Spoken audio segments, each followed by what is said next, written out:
Please. Yr ymddeiriadau dwi wedi dderbyn ydy oddi wrth y cynghorydd David Williams a hefyd oddi wrth yr aelod cyfetholedig Neil Roberts.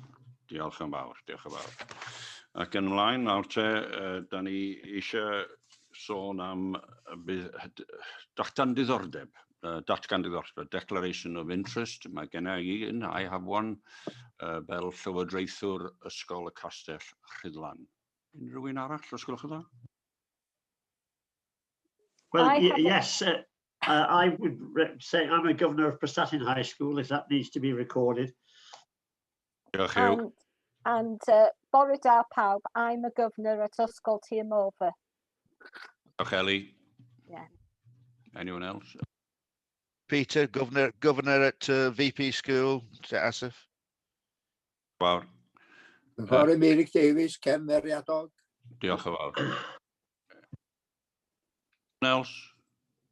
Rhiant a Llywodraethwr Arwel. Diolch i'w. Diolch yn fawr. Dyna ni. Diolch yn fawr iawn i chi.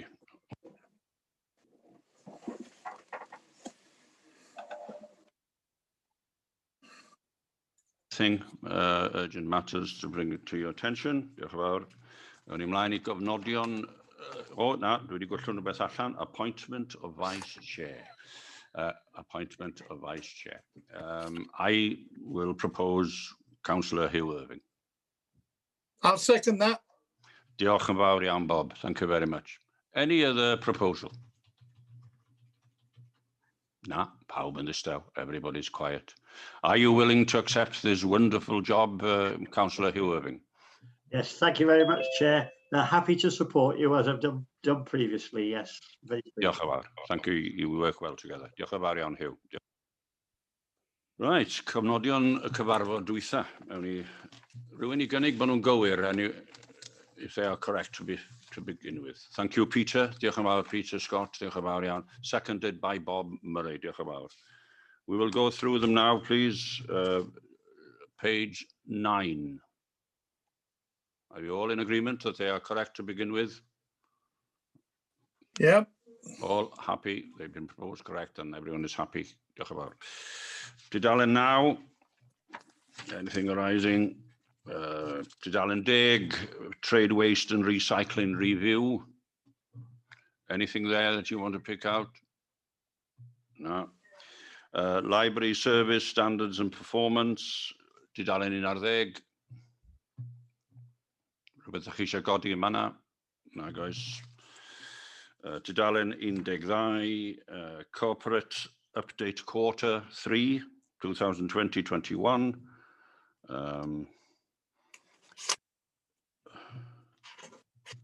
Gobeithio, ddarllen un peth sy'n hwn. It was anticipated there would be a rapid increase of building and housing Perfformiad in the near future. Is this correct? Has this happened, do you think it will be happening, Rhian?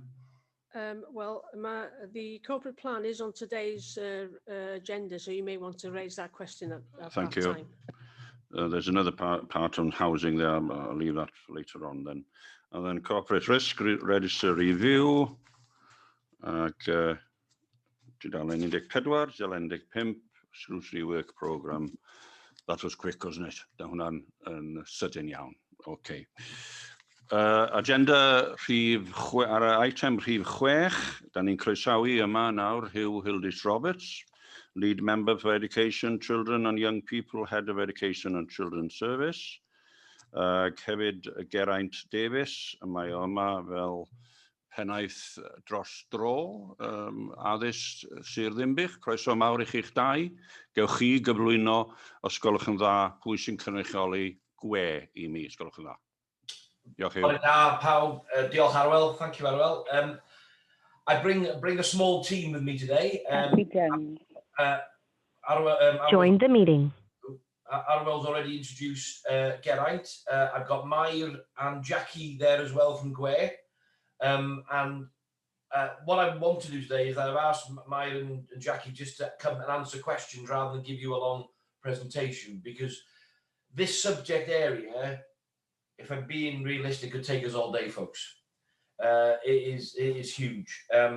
So what I'm trying to do today really is give you some reassurances that all the efforts that have been made to support the schools in implementing the new curriculum, and to allow you as a committee the opportunity to look at what we've done, monitor, how we're monitoring what we're implementing, and just give a little bit of scrutiny around that. Really, I think on the whole, it's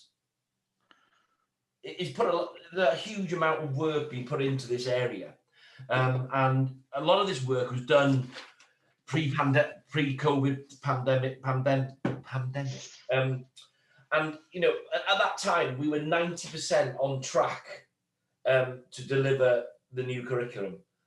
Then obviously COVID hit, so therefore we've had to reevaluate and do some tap dancing in certain areas to get things back on track, because whilst this was going on, you have to remember that there was a lot of teachers having to adjust to the COVID way of delivery as well, and to think of somebody who maybe been in a classroom for 25 years and used chalkboards and then suddenly gone to whiteboards and then suddenly have just mastered the laptop on the screen in the room, then to have to deliver 5 lessons a day through Zoom has been a massive change and impact for some of these people that we have working for us. So this is a step change, and a step change that we believe for the good.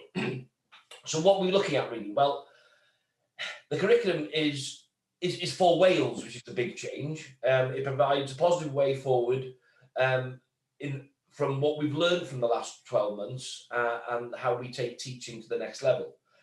The curriculum, teaching, learning and assessment should flow from 4 clear purposes agreed nationally, so we're all working towards the same goal but pursued locally. Those purposes should really be that all of our young people are ambitious and capable learners, they're enterprising and creative contributors, ethical and informed citizens, and confident individuals. So I think those are the 4 key areas that this works through. And that the young people learning should build progressively towards these 4 purposes across their time in education, from when they enter the system to when they come out. And the teachers and schools should have greater freedom then to realise the purposes and ways that they can meet the needs and characteristics of these children and the communities they serve.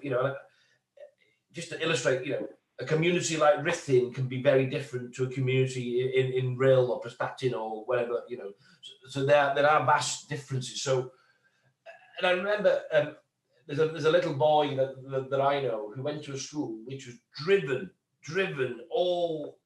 everything was by paper and writing. Didn't engage him at all. He moved schools, he was a farmer's son, and all his education was around tractors and farming. He stepped up so much in 4 months, it was a different game, So it's about recognising what characteristics and what works for the children. So there is an attachment. I think it's what's it called, Gerd? Is it the last one? Is it the guide to curriculum? Is it? There is one of the attachments is an easy read to the new curriculum.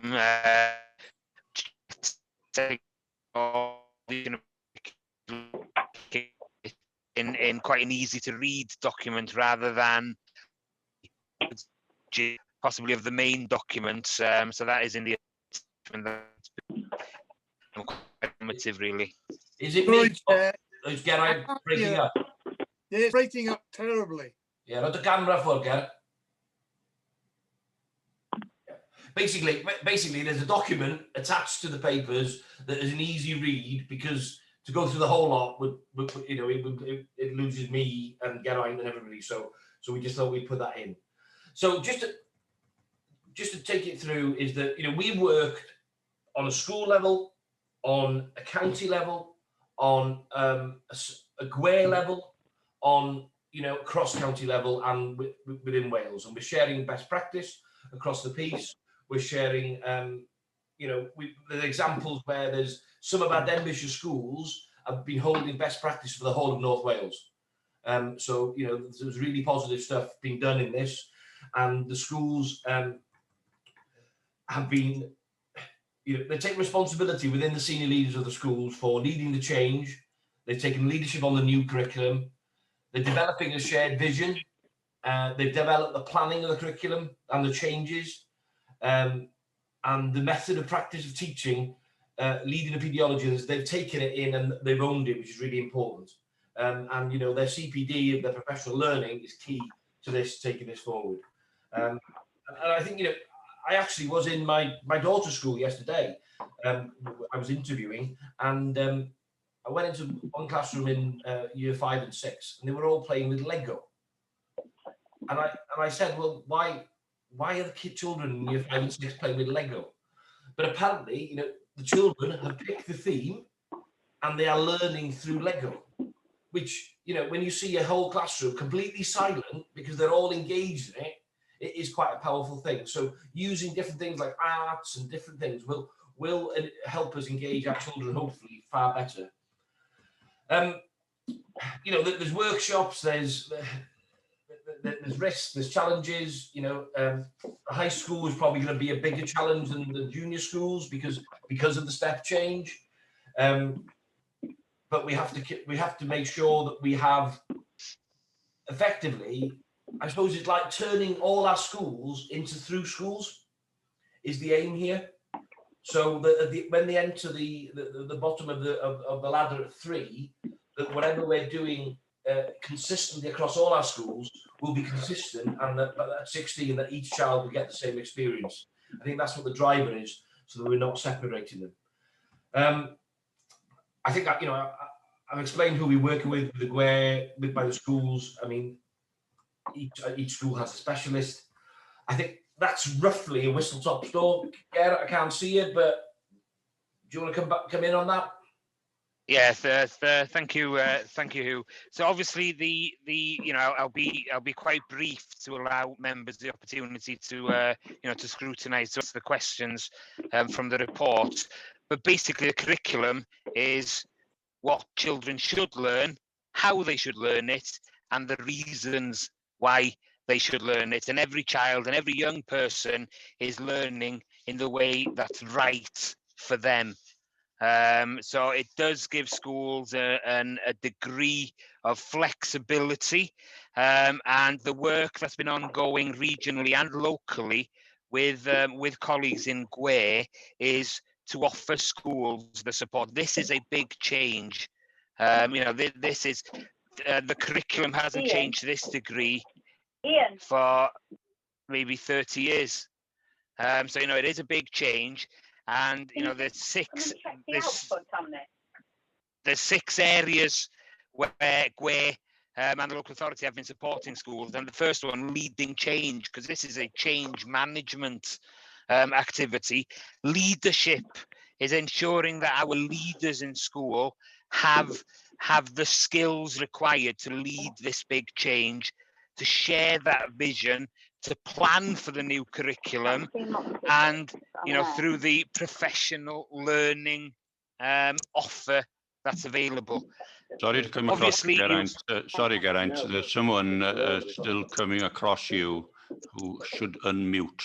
Sorry, mae rhywun yn torri'r dy draws di, mae ddrwg gen i. I think it's Kathleen Arwell, I think. It's Kathleen Jones. Yeah. Should unmute. Mute. I'm so sorry. I'm going to mute it now. I'm struggling in this meeting, so I hadn't realised. So I'm muting now. Beg your pardon. Diolch, Kathleen.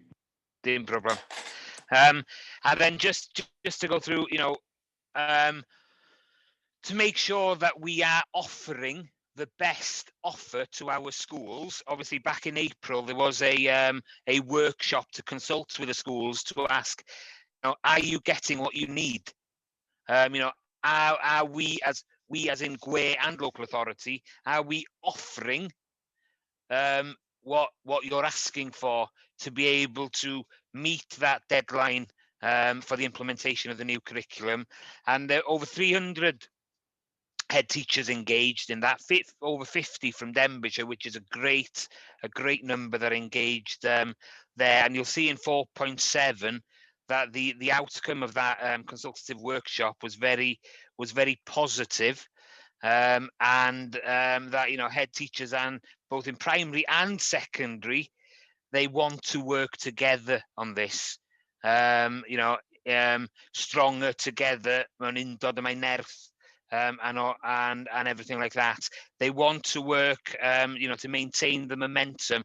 It has been a challenging time, but it's also an exciting time from a curricular point of view, and also they are keen to work with the experts in the field. And one of those experts has been Professor Graham Donaldson himself, because schools have had a series of think pieces that have been written by GWE from weekly sessions they've had with Graham Donaldson himself, that has fed into the support that schools are getting.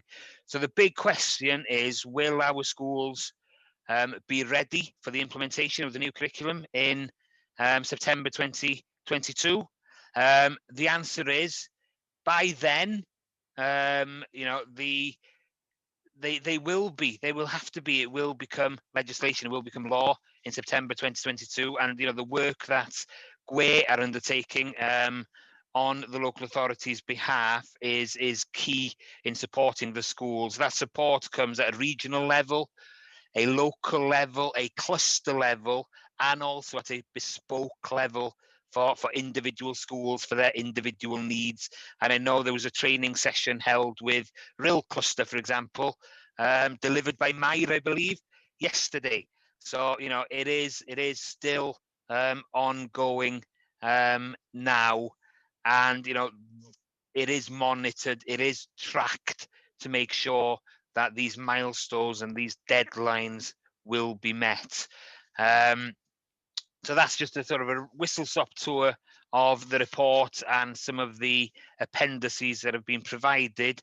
And we are more than happy, and I'm glad that Mair and Jackie are here, who live and breathe and sleep the new curriculum these days, are here. And I'm sure between us we can answer any questions that hopefully that you may have. Diolch, Mr Roberts. Diolch yn fawr iawn i'r ddau o chi, diolch i Hugh ac i Geraint. Dy gynnal ni i arllen am Donaldson, adroddiad Donaldson.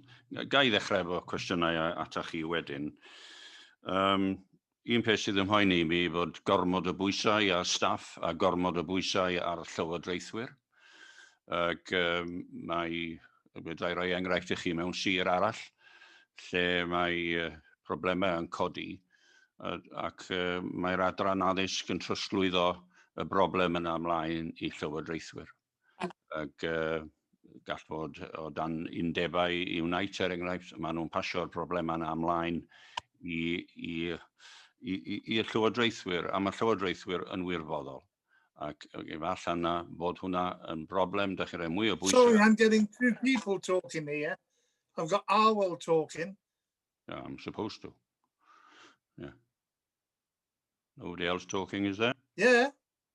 Who's that? Can't hear anyone else. Can't hear anyone else, Bob? That's better, thank you. Diolch yn fawr, okay. Mae hwnna'n un pwynt sy'n hoffi os ormod o bwysau mynd i godi ar llywodraethwyr. A wedyn y cysylltiad ydych chi sôn rhwng ysgolion cynradd ac ysgolion uwchradd, y maint yn bwydo. Mae hyn yn rhywbeth yn broblem oes rhwng symud ymlaen i ysgolion uwchradd. Dwi'n balch bod yna glysterau, a faint o glysterau sydd yn Sir Ddinbych, i ni gael gwybod hynny, so hynny o werth i mi, beth bynnag. Hefyd, drydydd, mae yna ddwy ysgol dan gysgod wedi arolygiad estyn, ac sut mae'r heini wedi ymdopi nawr hefo cynllun Donaldson sy'n dod i fei yn mis Medi 2022. Dyna chi 3 cwestiwn gen i, ac falle wedwch chi ateb hynna cyn bod fi'n mynd at aelodau eraill o'r Pwyllgor. Na i gymryd i ddechrau, gewch chi ddod i fewn wedyn, ia? Dwi'n iawn? Okay.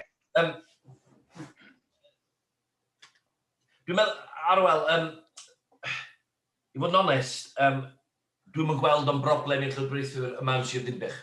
Cos dyn ni'n gweithio yn y ffordd yn fama. Mae'n bwysau ar ran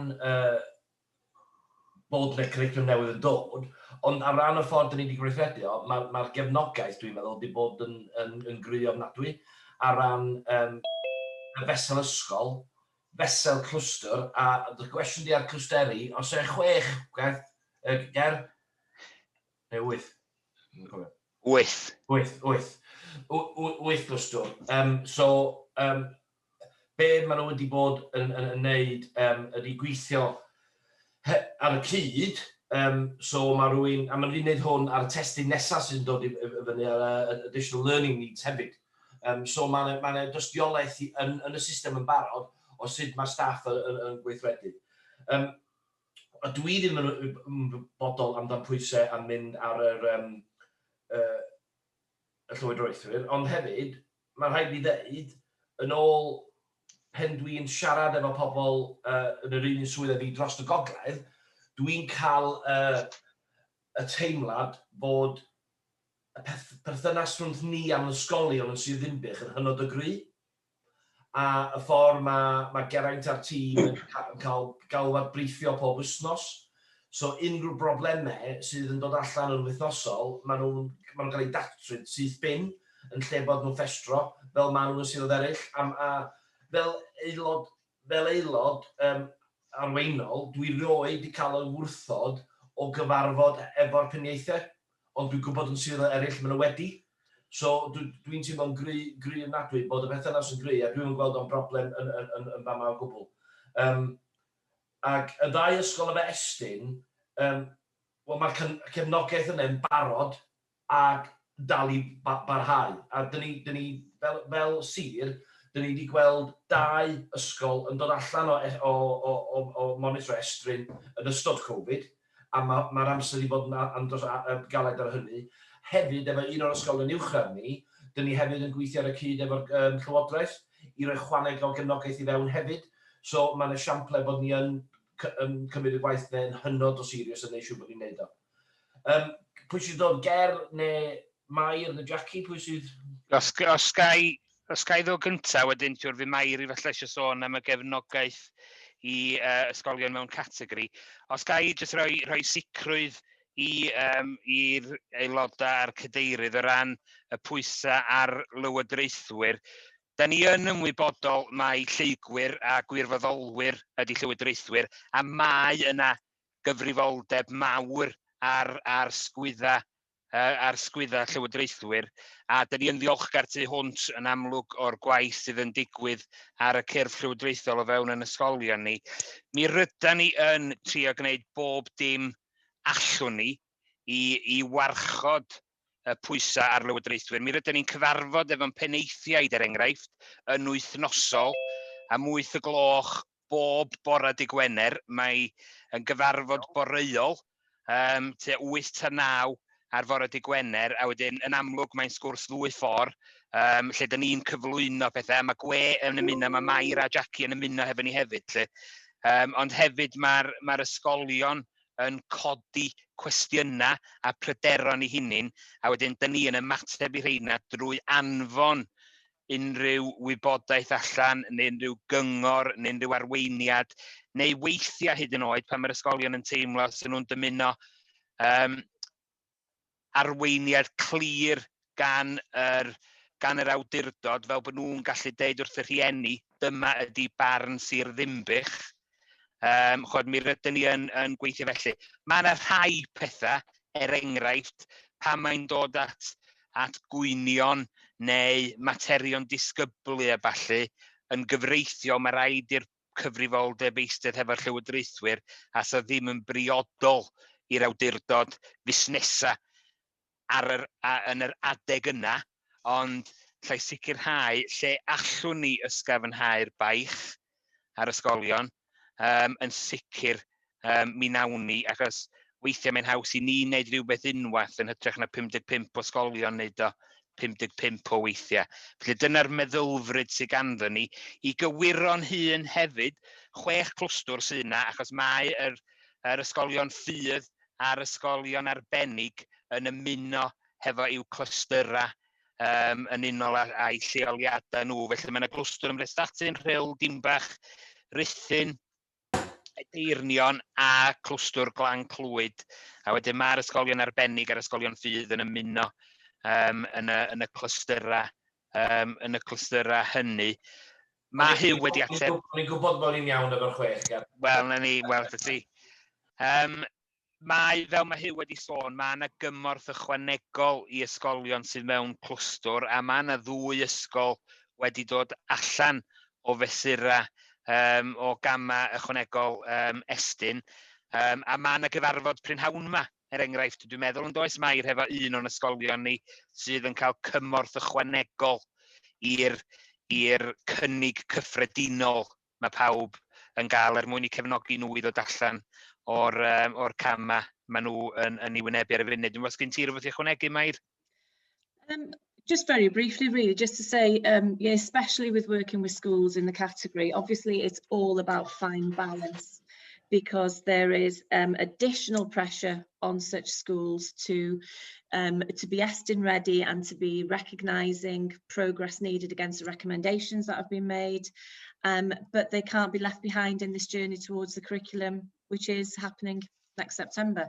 So it's about getting that fine balance and making sure that the support that we give is agreed with the school, and it's delivered in a timely fashion, and it's made completely bespoke to the school's particular needs within its context.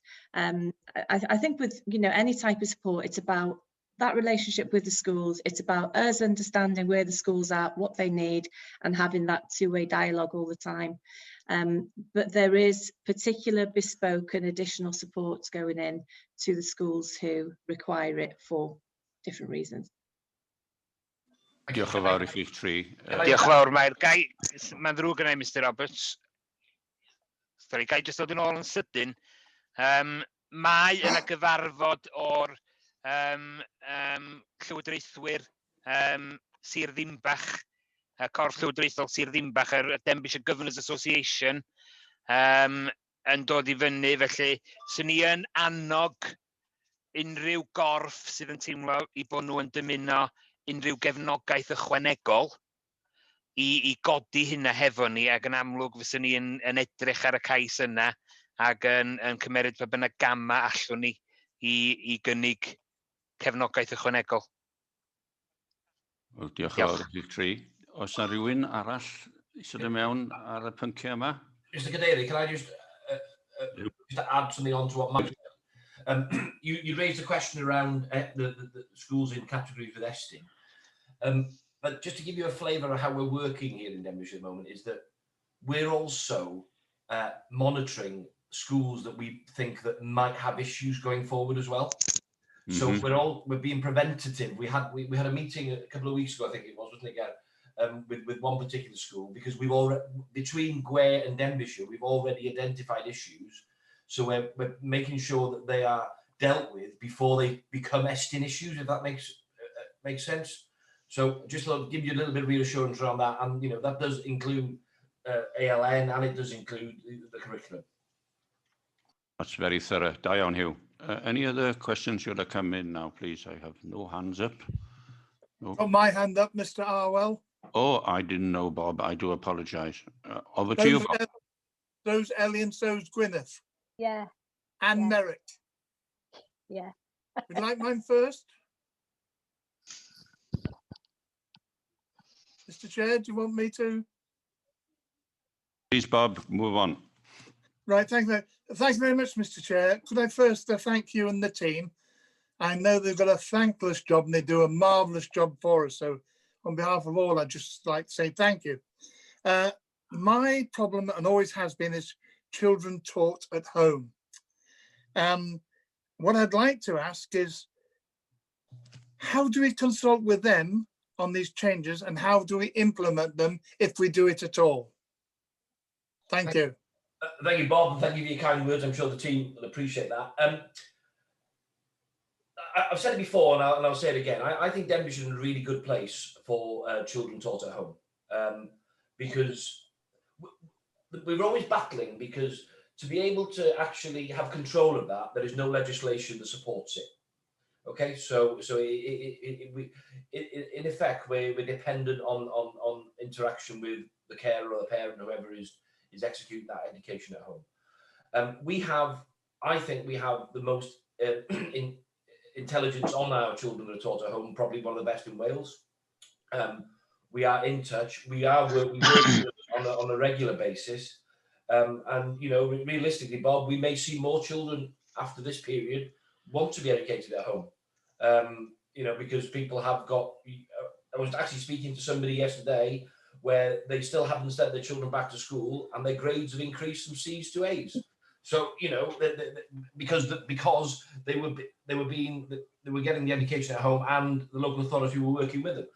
So I think I don't have concerns at the moment because of the way that the channels, again, we communicate. We have the best figures, I think, you know, of intelligence we have. So I think our working from home model is quite strong, but it will never be what it should be until the Welsh government, whoever they might be, I'm not making this political, you know, actually introduce a legislation that puts measures in place around homeschooling. Ger? Thank you very much for that. Yeah, as who has said, we have got very, very rigorous processes in place to support and work with the pupils that elect to have home education. We can't enforce the new curriculum on anybody who's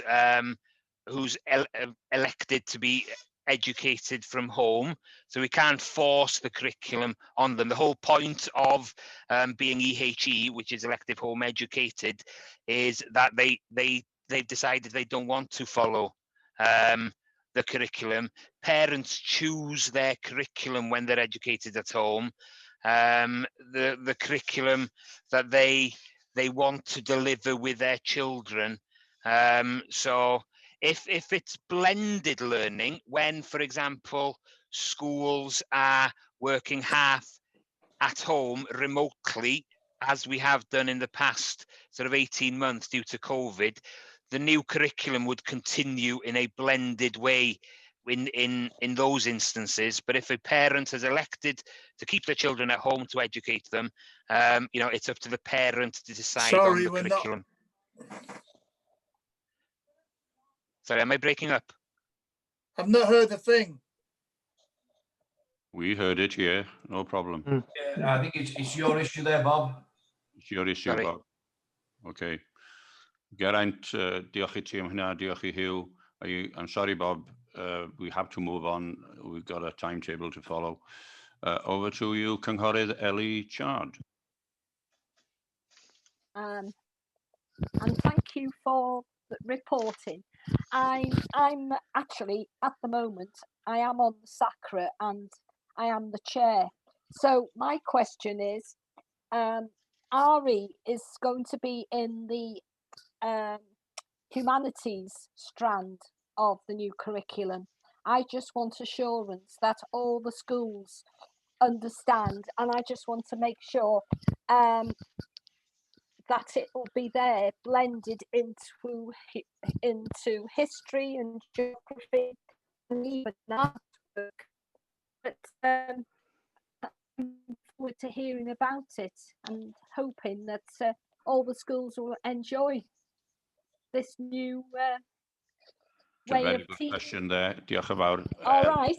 Yeah. Yeah, we heard it, I think. Yes, Hugh and Geraint, did you hear that question? Yeah, thank you. I must confess that's in the detail for me, and RE isn't one of my specialist areas. If I, do you want me to just to give Councillor Chad assurances? Obviously, as you said, humanities and RE, you know, religion, values, and ethics is one of the 6 areas of learning, and it sits within humanities with history, geography, business, social studies, and so on. And you know, for schools planning their curriculum, they must include the religion, values, and ethics within within that strand, that area of learning of humanities. Obviously, Jackie or Mair, you may have more depth there, but you know, they cannot ignore religion, for example, and RE. And recently, just a couple of weeks ago, there's some consultation documents come out for the statutory obligations that sit within this curriculum, and the consultation is open till 16th of July, and one of them is on how religious education should look within the new curriculum. So it's very much safeguarded and protected, if you like, and running through the whole curriculum there. Thank you. And it's been consulted with at the moment, and SACRA will be Chair, involved, obviously, in agreeing fading the syllabus. In and out. Can anything be done about it? Pardon, Andrew, I didn't hear that. The voices keep fading in and out. Can anything be done about it? I don't know if the staff can help you in any way. Can all members make sure that they're wearing the headsets initially, because that helps. It stops the fading in and out. So because that causes voices to fade if you're not wearing your headsets, which have got the microphones on them as well. If there is a problem, the next suggestion is that you turn your videos off. The person who's speaking turns their videos off, then that will use less bandwidth, which means that the voices will come over stronger. Thank you. Diolch yn fawr, Andrew, a diolch I Rhian. And two very good questions from Councillor Bob Murray and Councillor Ellie Chard. And now we've got Councillor Martin Holland who'd like to ask a question. Croeso, Martin. Thank you, Mr. Chairman. Can't find the microphone to unmute then. I've read this report through yesterday, and it is certainly a very meaty report. It goes really from the sublime to the ridiculous in some ways, because you have that very easy report at the beginning, and then pages and pages of what I can only call education speak. But the proof will be in the pudding. There's a lot of good stuff in this, but the proof will be in the pudding. Can I just ask a couple of confirmation things, please? Am I right in saying, did I read that the main rollout of this in Denbighshire will be in September 2022, or have we already started that? The training for staff is going to be critical in all of this, and are we happy? Obviously, to have 50 head teachers attend the regional meeting is excellent news, but how is that training being passed down to the other staff? And I think Hugh commented on how we assess whether it's working or not, and I think he said that there was a good working relationship, and that GWEITH and Denbighshire have got their finger on the pulse in relation to various schools. So that's good news. And then one of my usual flippant questions. Page 58 of the main report, item, let's have a look, about fourth item down, it says, this is how should we approach curriculum preparation, support progression along a continuum of learning, and how they are working with other schools to ensure there is an alignment in the transitions across 13 to 16 continuum. Is there anybody who could explain to me what that means? Thank you. Do you want me to come in there? Sorry. I haven't got that page in front of me. I do apologise, Mr. Holland, but it should read 3 to 16 continuum, because one of the unique aspects of this new curriculum is that it is designed to be a continuum of learning across the ages of 3 to 16. And the idea of the need to really... So it's age, thank you. It's age, sorry, it's 3 to 16. Yes, it must be a typo, I do apologise. But the idea is that we have to support and enable the principle of progression from the age of 3 to 16. So we have to be very clear within the clusters and within individual schools what a particular area of learning looks like if you're age 3, 4 or 5, and then what it looks like if you're age 13, 14, 15 and so on. So a key aspect of the sort of transformational nature of this curriculum is going to be that relationship between all the schools involved in that 3 to 16 education, to make sure that there's no repetition, to make sure that there's no slipping backwards, that it's all about progressing from something that's perhaps quite general and holistic to something that's more specific and disciplinary. I don't know if it helps. Yeah, thank you very much. As I say, there's a lot of jargon in this report. I did get my reference dictionary out last night to check some of the terms used. So I've completed my education as well. But thanks for that. But again, just is it September 2022 that we are formally rolling this out? It is. And will there be adequate training for staff? I think the assessment issue has already been covered by Hugh. Thank you. You want me to come in here, Maya? Yes, please, Jackie. Mr. Holland, to answer the first question, yes, it is 2022 and all schools need to be implementing the new curriculum. Obviously, some schools are on that journey and they're having trial and error with it now, and some schools are still just working towards developing their own curriculum, and that's perfectly fine, and we will be supporting them on that. And in reference to how the training for different levels of leaders, if you refer to Annex 8 in your the pack that you've had, on the front page there is a very detailed time scale of when the information will be trained, when the different levels of leaders will be trained. So we are starting with the head teachers and the senior leaders, and giving them the relevant information that they need to help them and support them in implementing the vision and looking at how they're designing their curriculum. And then that program will be delivered to the next tier level down, the middle leaders, relevant to them. So it's more that is, again, it is visionary, but it's more about the curriculum, which is what which is their department. And then that then is for the teachers and also the support staff as well. So if you look at the timetable, it's very small print, and I do apologise for that, but it does give you a detailed description of how that will be rolled out and what will be rolled out to the different levels. Does that answer your question? Yeah, thank you very much. I did have to get my magnifying glass out, but even when I tried that, a lot of the words were all a lot smaller than the magnifying glass would pick up. So thanks very much for that. Just one other quick question. All schools are setting their own curriculums. When will you be monitoring to see whether those curriculums are right? Thank you. It's a good question.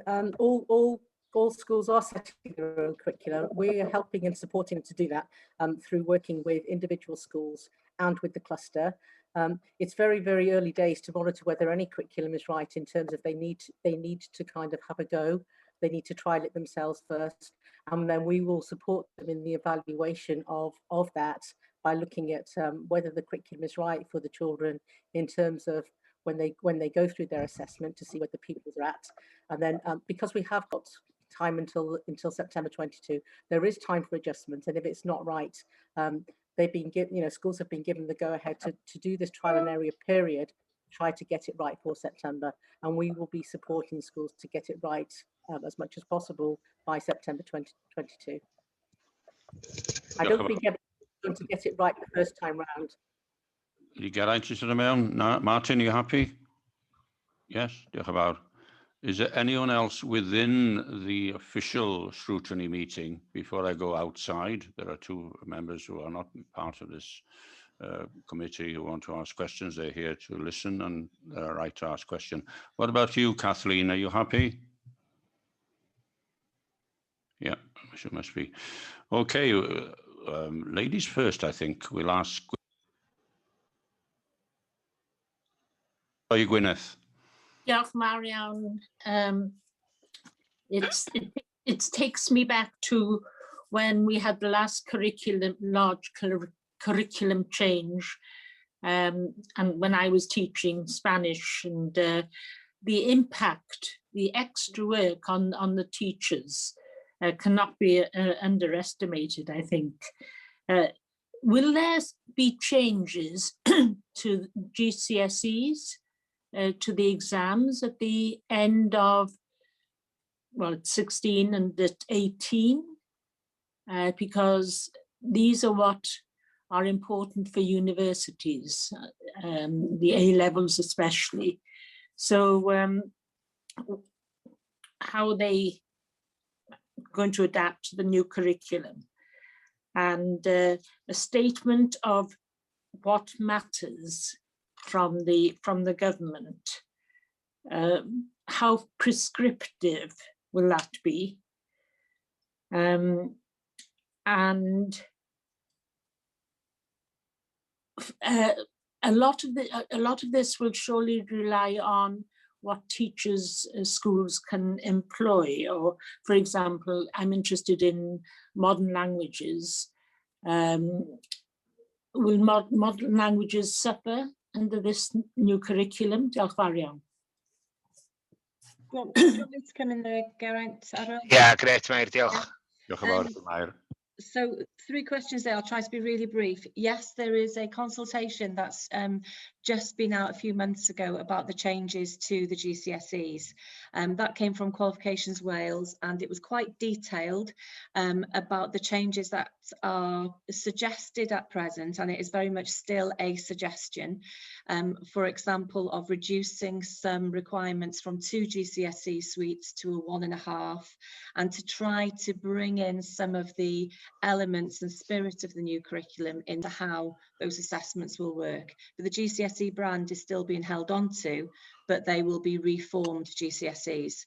So that's ongoing and early stages as yet.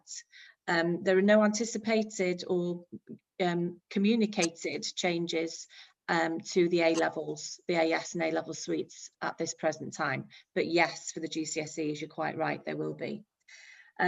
Secondly, with the what matters statements, there are 27 of them across the curriculum, and they will be, they are statutory. This is one of the consultations that is out at the moment to make sure that schools understand that across this continuum of the curriculum, these what matters statements have got to inform the whys and the whats and the hows of the delivery of the curriculum. So they are going to be very much an integral part of the framework that schools have to work towards. And for MFL, I think this curriculum is going to, reignite really an interest in modern foreign languages. It sits within the languages and literacy and communication area of learning, and there are 6 areas of learning, as you know, in the curriculum. And I'm quite confident that it's going to be the case that modern languages are going to be better regarded, better allowed for in terms of curriculum time.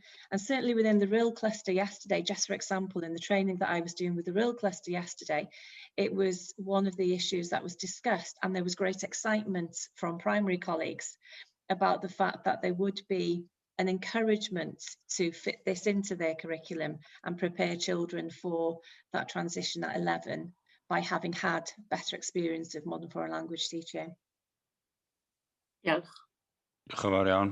Hapus Gwynedd, diolch i chi. Drosodd yr awta at y cynghorydd Mary Gloyd Davies.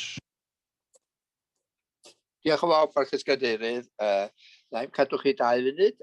Jyst i ddeud bod Mr Athro, Mr Roberts yn ysgol Cymeriadog wedi cael sgwrs efo fi i roi gwybod i mi am y drefn newydd.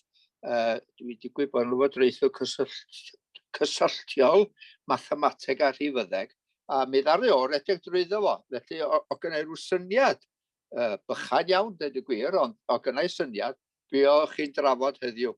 Felly jyst i ddeud, mae'r sir wedi cychwyn a mae rhai athrawon wedi dechrau bigo fyny y drefn newydd. Diolch yn fawr. Diolch i chi am y comment yna. Bob, you have come back. I'll let you in now, Bob. Thank you.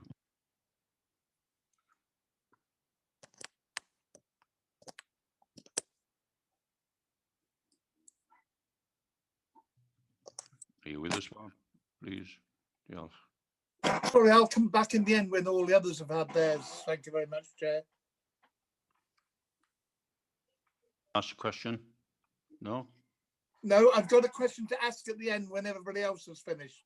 Oh, all right. A yna un arall sydd ddim yn rhan yn aelod o'r cyngor y pwyllgor yma, sef y cynghorydd Graham Timms. Drosodd ata chi, Graham. Diolch yn fawr, Mr. Gadeirydd. Can I just, perhaps it's quite a specific question really, because the new curriculum sounds really interesting, and having been through, feels like hundreds of curriculum changes during my professional life. It's good to see someone else having to do it this time. But one of the things obviously that is close to all of us as councillors' hearts is climate change. And I'm going to make a suggestion, because the curriculum talks about children being aware of the international situation, national situation and local situation. And one of the things which I'm sure, I've not seen the what matters list, but I assume that climate change and biodiversity is on that list. One of the things that really fires children up is having information about their local area. And I just wonder if it would be possible for Denbighshire to set up a bank of information about what's happening locally and what has happened locally, because then that gets children fired up about the situation and gives them the opportunity to share with their families and so on what's going on and what they can do in their lives to support local initiatives, but also to support international things as well. When I was doing curriculum change, the real problem for us were resources and availability of up-to-date materials. That's not a problem anymore because everything's on the internet. But the problem with the internet is there's so much information there that sometimes it's not accessible for local information to be reached. So would it be possible for the county to set up a bank of information for school teachers to include or children to access for local information about climate change? And just one possibility may be the council set aside £3 million a year for the next 3 years. Maybe a little bit of that money could go towards setting up education of children in climate change. Diolch yn fawr. Diolch. Pwy sy'n mateb y cwestiwn yna? Mair? Fi. O ti, o reit, sorry, Geraint. Na I gychwyn. If I start with regards to sharing information and bringing everything together, I think that is crucial, because we don't all want to be recreating the wheel and everything. From a school's perspective, we have got what's called a hub sharing. It's accessible to, it's publicly accessible, but accessible to governors and all school staff who have hub accounts, where we collate all. It covers not just curriculum change, it covers everything under the sun you can ever think of, from policies to to everything else. It's a one-stop shop for schools to sort of dip in and find the information they want, because that was one thing that the consultative review did highlight, that head teachers wanted to continue that professional sharing, professional learning. Having something that's publicly available via, possibly, and I see that Liz is on the call, is possibly on the Denbighshire website. That is certainly something that would have merit as well. I also know that from Mair and Jackie's point of view, there are platforms where information and good practice is shared via GWEITH platforms, and maybe Mair wants to come in here as well, because I jumped the gun a bit. Oh, just unmute, sorry. Yeah, we're happy to come in. One of the, I was just checking now, one of the what matters statements, Graham, is that pupils will be encouraged to be informed, self-aware citizens who engage with the challenges and opportunities that face humanity and are able then to take considered and ethical action. And this is one of the ones that feeds into the work that will be going in around climate change and that ethical behaviour that is required on those 3 levels, as you said, local, national, international. But yes, there is on the GWEITH website, this is something we've been doing since the beginning of lockdown. We've been actively encouraging co-working and collaborative working and the sharing of ideas and resources. And we've been able to gather that quite systematically on the GWEITH website so that it's available for all teachers across all schools in the region. Because as I think it was Gwyneth quite rightly said a few moments ago, there is a workload issue involved with this, and collaboration and co-working is absolutely at the heart of what we envisage as the success for the curriculum moving forward. So it will be, it's a really good idea. I've made a note of it. Really good idea to have this, collection of resources. I think it's something every authority could benefit from. Diolch yn fawr, well done Graham, ardderchog, diolch yn fawr iawn i gyd am ateb mor dda. Un cwestiwn sydd gen i, ond felly fedrwch chi mateb o heddiw. Dwi'n sôn am clwstwr cyfrwng Cymraeg, ddydwn ni Ysgol Glan Clwyd. Da ni gael trafferthion efo Zoom y bore yma. Mae Teams yn llawer gwell ac mae'n llawer mwy diogelach. Ydy Teams yn gallu creu hwnna trwy gyfrwng Cymraeg i glwstwr fel Ysgol Glan Clwyd?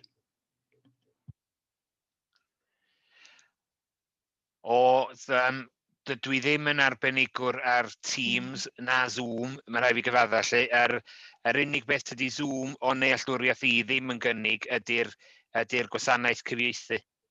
Di Teams, does ddim modd cael cyfieithydd ar Teams, lle mae modd cael cyfieithydd ar Zoom.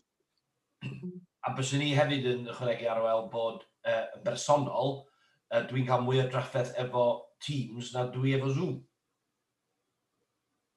Agreed. Agreed.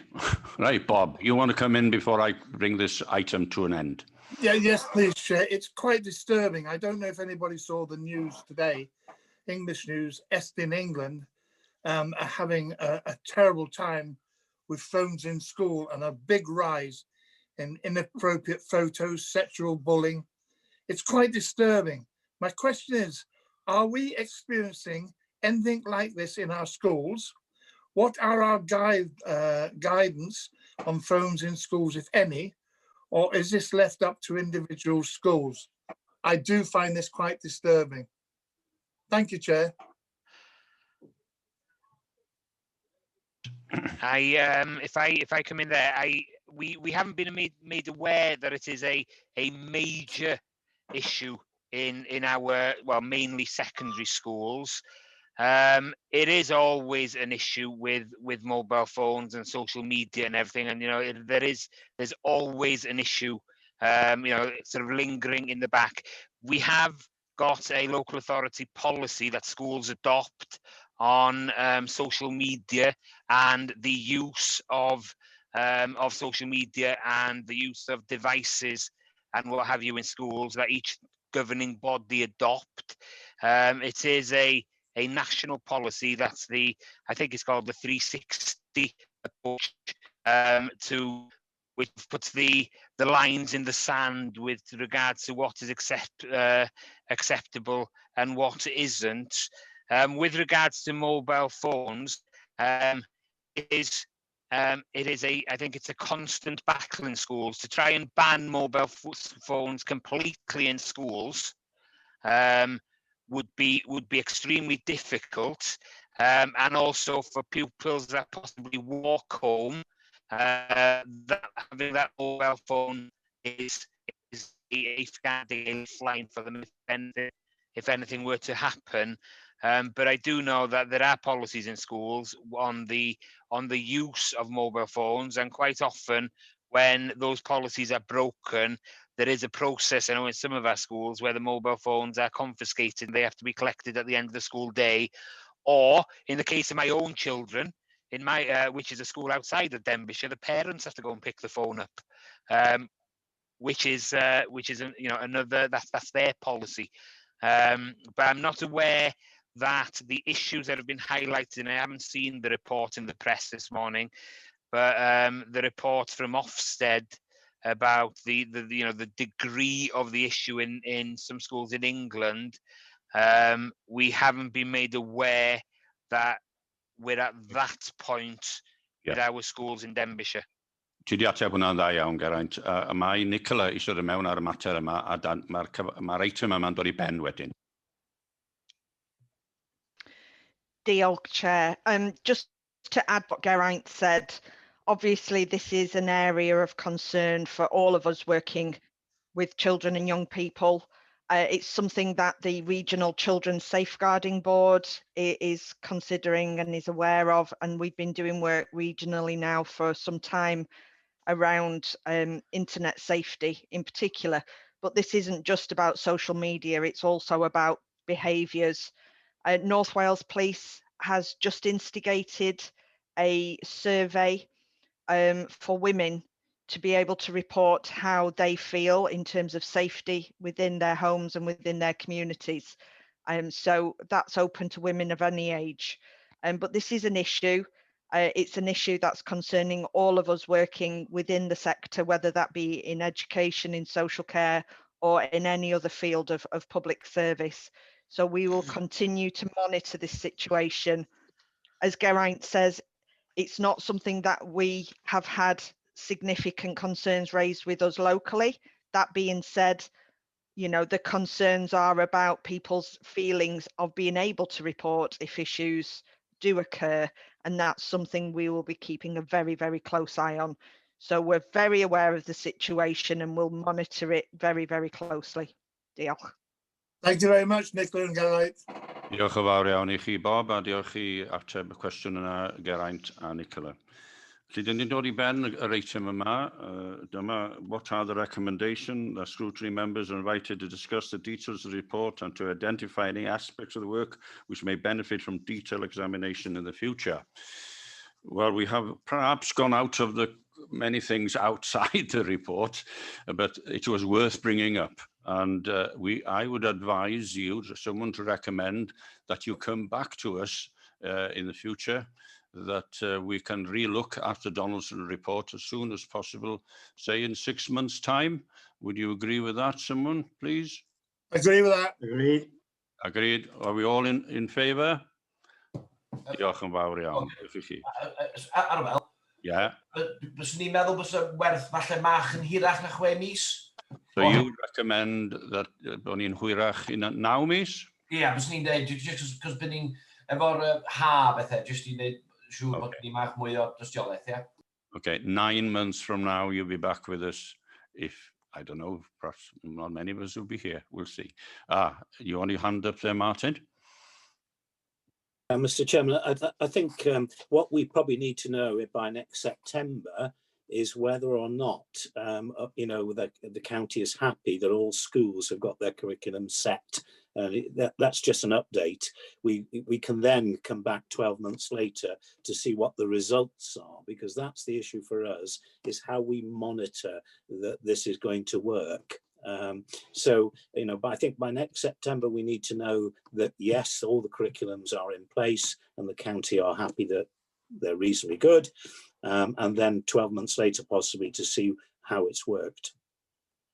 So you will be happy with 9 months, I hope, Martin. I am happy with 9 months. Diolch yn fawr iawn.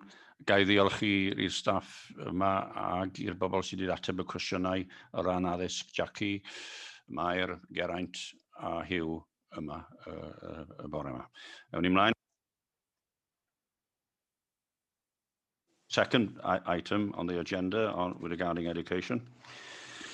Sef Additional Learning Needs Transformation Update, June 21. So we are invited to read this report. And who's going to start us off? We've got 2 other members here, I believe. We certainly got someone. Joe Earl, is it, Geraint? Or Hugh? You're going to start then, Hugh? Yeah, I'll start off for me. I do apologise. Every time I come to this committee, I appear to have 2 papers every time, so I'm sick of my voice by now. Basically, as you will be aware, there was an act passed in 2018 for the Additional Learning Needs Act, which starts in September 2021.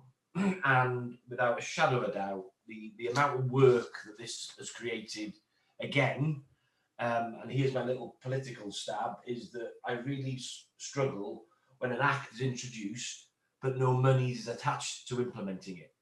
And you know, this really is an example of that. However, because of our appetite of our staff and our stakeholders at GWE and the county and the schools, a considerable amount of work has been done to ensure that the implementation of this will be done and done in the right way, you know. And I think it's really important to know that everything that I've said about the curriculum in the previous, about the workings of Denbighshire and GWE and the schools, this is another fine example of the execution of that, and you know, the sharing of best practice. Because effectively, how can I say to you? It's almost what you need is a doctor's record of each individual child. Is a simple way of putting it. Really, it's a one pager that, you know, if Hugh Irvine was a pupil in Prestatyn, it doesn't matter what school he moved to, if he moved to Rill or moved to Denby, his record as such would be consistent and would go with him, and his learning plans would be shared in that way.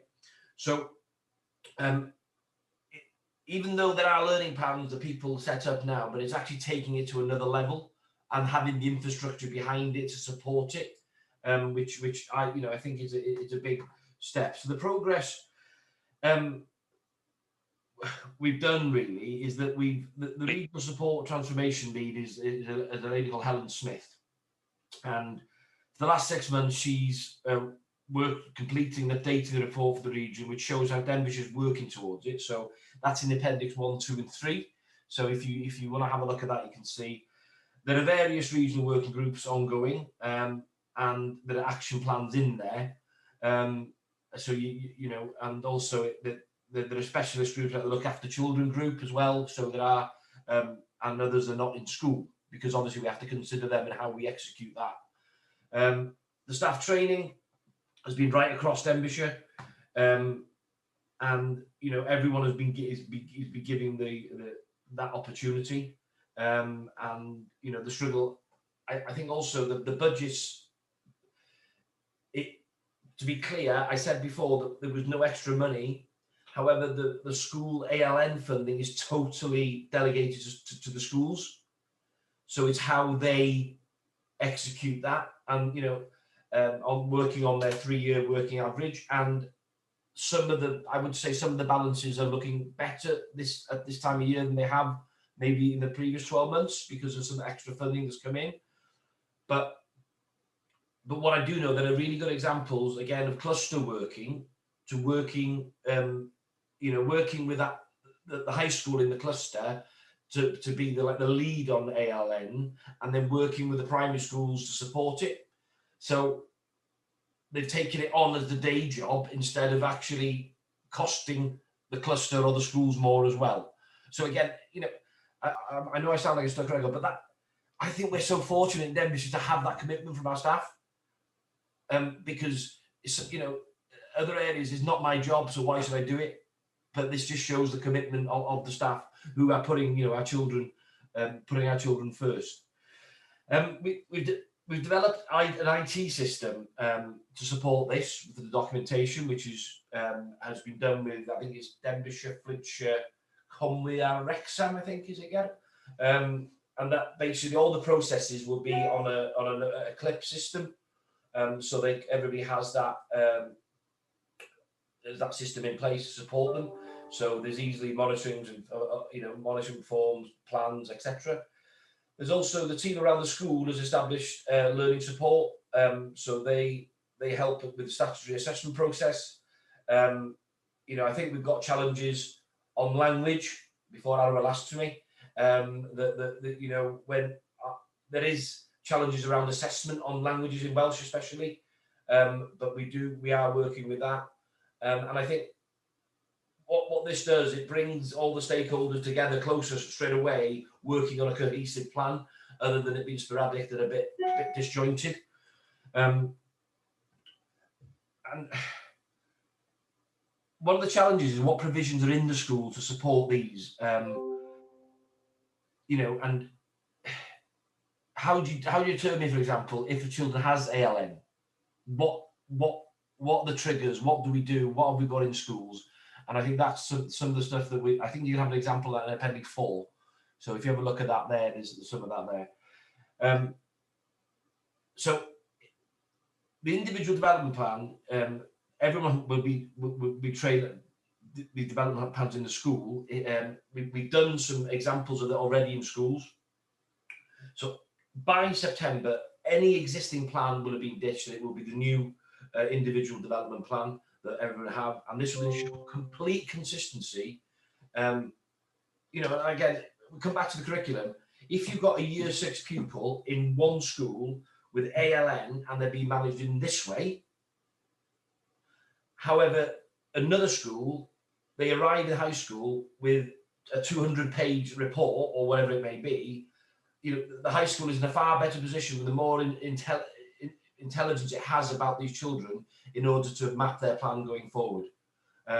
You know, I'm speaking from my own as a governor now. I know that Ysgol Bryn work very closely with the junior schools, because what they call the Senko there is actually the lead for the cluster. So therefore, they're all feeding into her. So there's consistency throughout the step up into secondary education. We have supported the schools with a new ALN coordinator role, which will be compulsory as of the 4th of January. And you know, we know there's some challenges getting staff in, but we're working already to do that. And what I think this will add to Denbighshire is it will help us with the curriculum get the best out of our children in Denbighshire with their strengths coming out at the right end. You know, I think you've heard me. I think you've heard me before say, you know, sometimes I struggle with when I'm reporting on the exams. You know, when a child goes into a school at a level, say a grade F, but comes out with a C in a couple of years, that is a massive, massive improvement on that children's, you know, if on the level that children has committed to its education. But where we're measuring, if they don't get A's and B's, that children hasn't done. Well, some children can only execute what their ability is, and these plans will help us know and understand what abilities our children have. Yeah, ti eisiau dod I fewn? Dwi wedi gorfod on. Geraint, wyt ti eisiau ateb Sorry. problem o'r Cymraeg yna, wedyn nath yw gostod bod fi'n mynd I ofyn cwestiwn am y Gymraeg.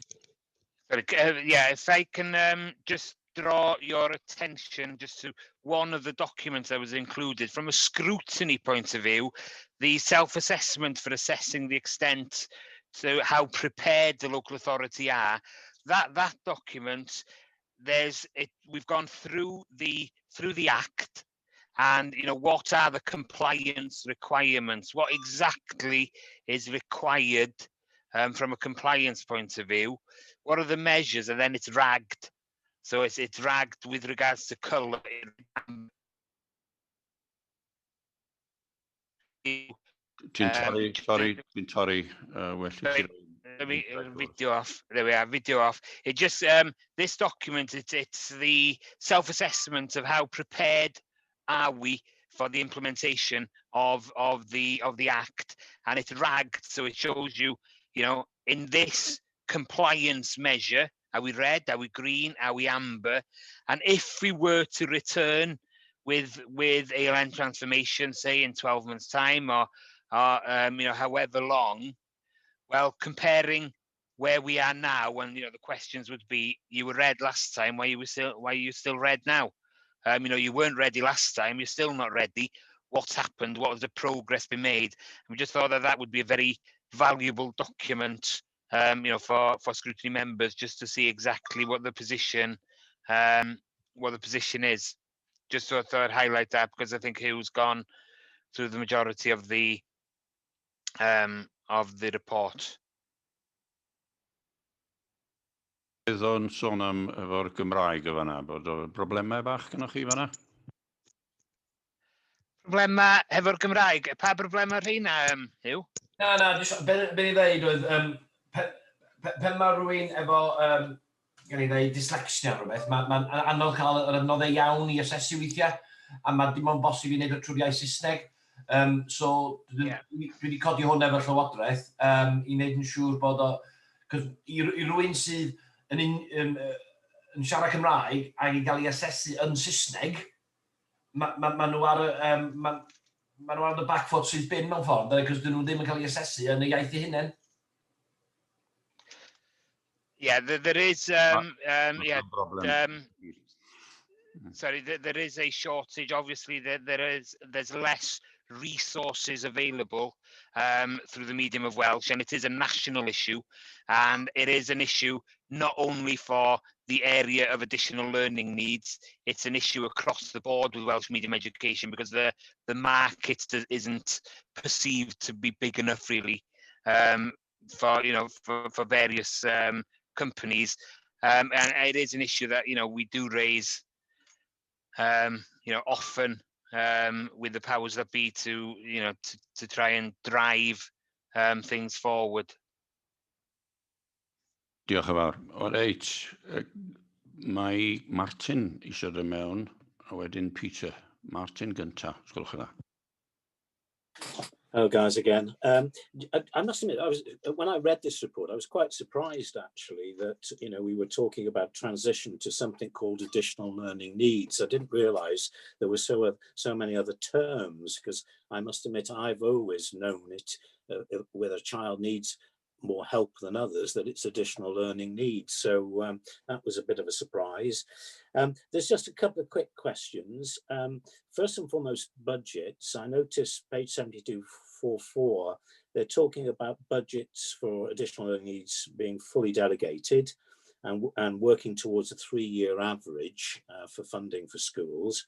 How does that work when, for example, halfway through that 3-year budget, a school suddenly has an influx of children who need additional support? And I had one school in my area where all of a sudden one year there were 4 pupils out of a cohort of 60 who actually needed that support. So, is there a way to support those schools if there is suddenly an influx of children who need that additional support? And then actually this is one Bob touched on homeschooling before, and I must admit, when I was making my notes from for the meeting today, I didn't see homeschooling as an issue for the new curriculum-based education, because that's a choice that parents make. But how do we identify children who may have additional learning needs when they're being homeschooled? That would be quite a concern for me, that perhaps somebody with those needs are being missed out. Thank you. Hi. If I can introduce Joe Earl, he's joined us in the meeting. He's a transformation lead, and Mary Gaskell, who oversees this area of work, and I think Mary is going to come in for the question around the budgets and how it works with the influx, because there is a process around that. Yeah. You there, Mary? Yeah, diolch, Geraint.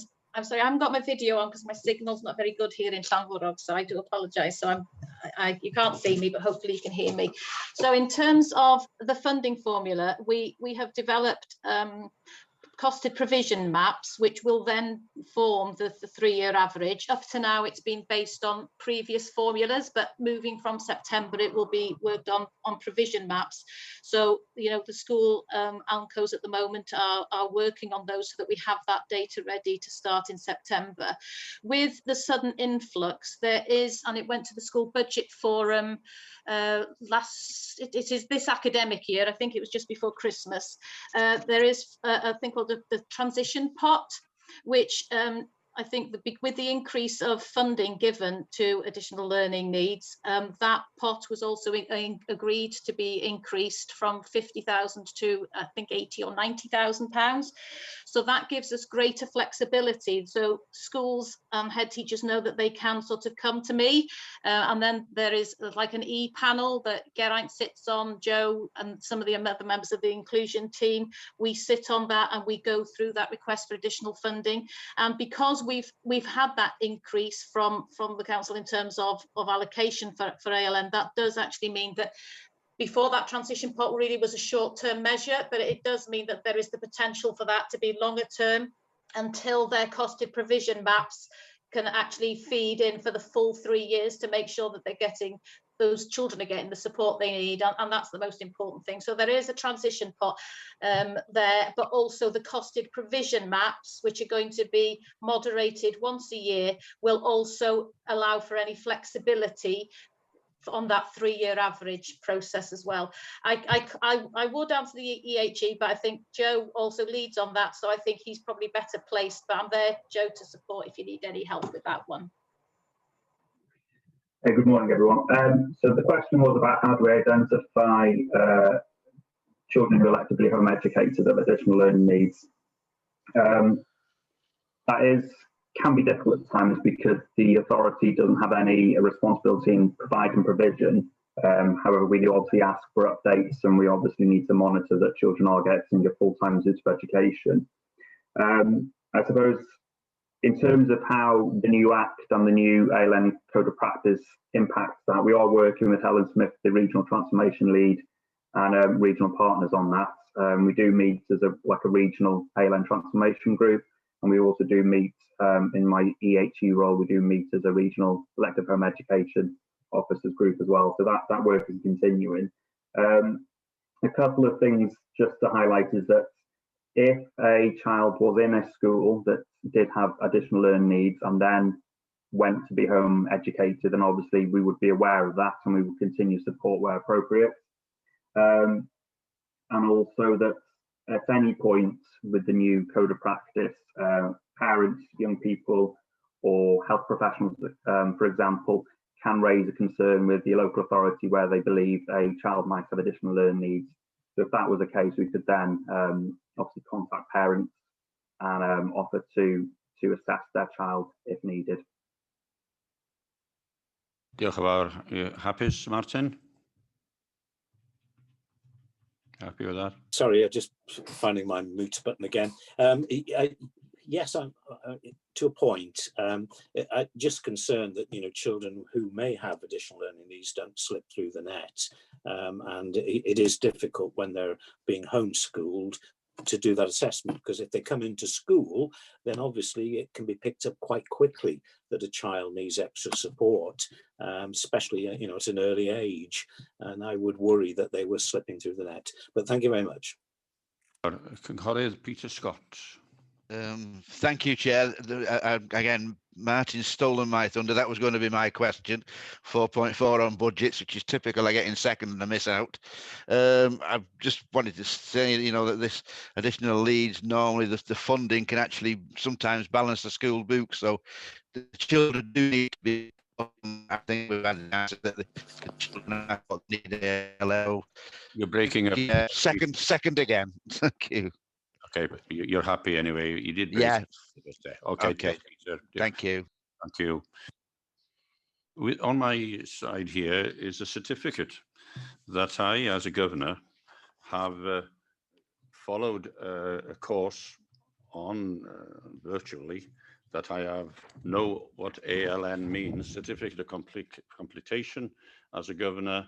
The additional learning needs system in Wales. So every governor is invited to follow that one if you have a chance. I'm sure Hugh Hilditch has done already. The question I've got is 0 to 25. We must remember that the children start at a very, very young age in the Cylchoedd Meithrin, in the playgroup, and also they move on from high school. That is new to me. That well, I understand 0 to 3, but following them up after they leave high school to be 25. How are you going to keep an eye on these adults by then? Just coming again, Navi. I can also add to that, Chair. Shall I start? Yeah, go on then, Joe. So yeah, so it is a big change in terms of the age range, obviously going up to 25. Obviously, there's a lot of work that goes on with our sort of early years team, preschool team, and they've been working very hard with the playgroup settings to ensure that they are ready, and obviously our internal local authority team are ready with the changes. In terms of post-16 education, the implementation of the ALN reforms for post-16 has been postponed a year, so that'll be coming in September 2022 now. And I think that's to allow more time for local authorities, Welsh Government and colleges, FEIs, to understand the implications of that. I know we have got in Denbighshire and across North Wales, in fact, we do have regional meetings with colleges, and also Conwy and Denbighshire have a subgroup meeting with groups from different MENI and College Cambria, so the two colleges that support or provide for Denbighshire and Conwy. And we are working with them to understand the implications of this, and also with health colleagues as well. Thank you, Joel, for that answer. I noticed that Geraint and Hugh Hildis wants to come back. Who's first? And we've got Nicola. Well, since Nicola is above the other two, we'll start Nicola first. Ladies first, definitely. Diolch, Chair. Just to add that practitioners from Phil Gilroy's service, Community Support Services, which cover the adult social care aspect, have been involved in the work around ALN reform from the very beginning alongside Geraint's service. So this is very much part of our joint working. It's a corporate issue, whilst obviously it focuses around education. This is part of our corporate priority, as you know. Children are very much priority for this council. So this is something that we have been cited on and working together from the outset, and officers working within the transition period, but also then up to that age of 24 are completely cited on and involved in the work to develop this. As Joe said, those colleges are involved, but also some of our more specialised adult residential education colleges are also involved, and we work with those as well.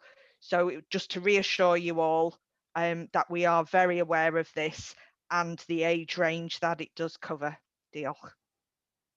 Hugh, ti eisiau dod yn ôl? Na, mae'r rhan fwyaf yn cael ei gyfrannu, gwir. Beth amdana chi, Geraint? To me, just to say, yes, the age range 0 to 25 does put sort of additional pressure on the system. As the report alludes to, one of the areas is the education psychology team. There will be an increase to their workload, and there is a national shortage of educational psychologists. They are very, very far and few between to find them. And, we will need to, it will be a pressure that, we will need we've currently got 3. We've got an advert out to replace a member of staff that we lost. I think it was possibly just before Christmas, who moved to another authority. But, we are aware that we will require an additional educational psychologist to undertake the work that's required under the new act. So, that age range is one of the pressures, but, the act does, although it's cost neutral in the eyes of some, in reality, it does put additional pressure on the system. Nicola eisiau dod yn ôl? Croeso I chi, Nicola.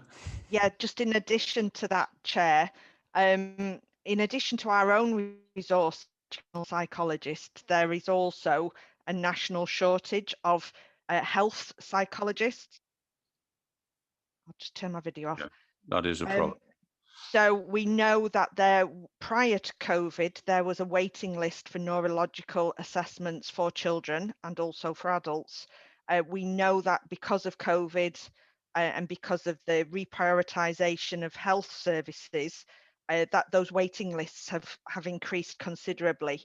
So that makes it very difficult for us, because if a child doesn't have a formal diagnosis from a medical profession, it can limit our full understanding of that child's needs.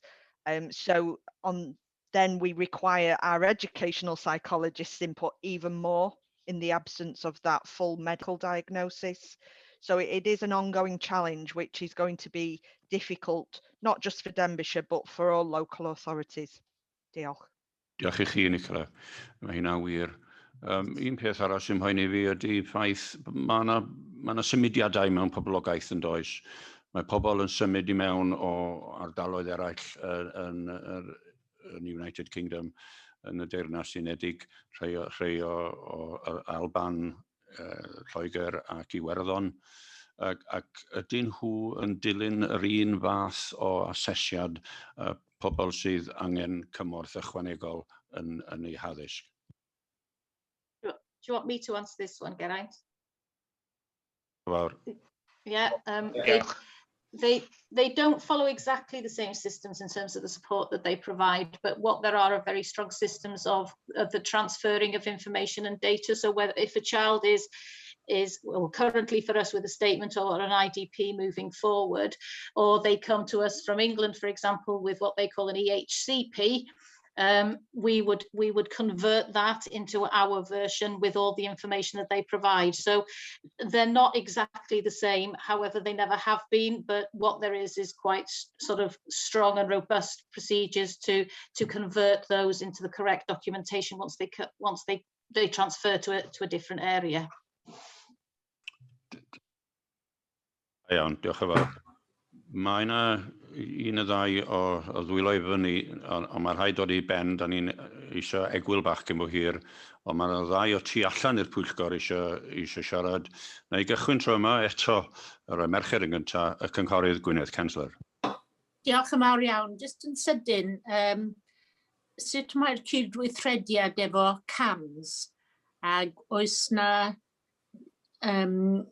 aros mawr am dyfarn CAMS? We actually met with CAMS yesterday for some working on the whole school approach to mental health and well-being. So, you know, there is very close working with CAMS. I know that, yes, their waiting lists are longer. So we are sort of adapting and trying to work with what we can do to support in terms of the sort of nurture areas and all of that. Obviously, where it crosses from what we can do in terms of mental well-being and mental health, we can't interfere with what is a mental illness. So, you know, there are very clear lines that we can't cross, but we are working very closely between them. And as I say, we met yesterday. I think, Geraint, you know, that people from CAMS found our approach very refreshing, I think was the word one of them used, in terms of just looking at what we're all able to provide, that we're not duplicating, because that also can be counterproductive if there's too much being sort of offered by too many different people, but to create a coordinated approach in terms of what we can do. But yes, CAMS waiting lists and the social communication panel for those sort of who are preschool or with disabilities are delayed. They are longer than they have been for many a time. So yes, there are going to be delays in terms of diagnosis for some children. Diolch. Diolch eto. Da iawn, Mari. Miss Llandwrog, da iawn. Cadeirydd. Y cynghorydd Meirigloed Davies rwan, ysgolch y dda. Cadeirydd, dda I just dod I fewn efo Gwynedd yn fan eiliad os gwelwch yn dda. Iawn, mae amser y mynd. It's an observation, and because it is a public meeting, I do want to say it because I haven't said it publicly before, but I think one of the biggest challenges we have in education is where mental health sits. Because there seems to be a problem in that, you know, that mental health and illness isn't a children's service problem. It's actually a national health problem. And I think, you know, really for me, and it's something that when I meet whoever in charge of the portfolio going forward for Welsh Government, is I'll be asking this question, because to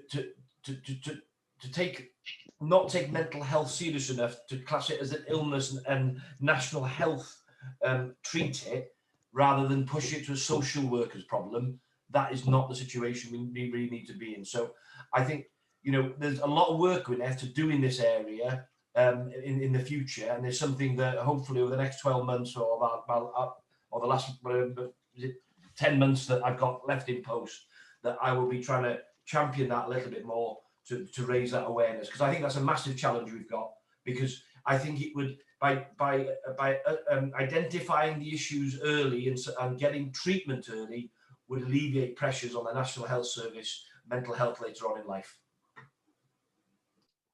Da iawn. Cynghorydd Mary Gloyd Davies rwan. Diolch yn fawr, Mr Cadeirydd, unwaith eto.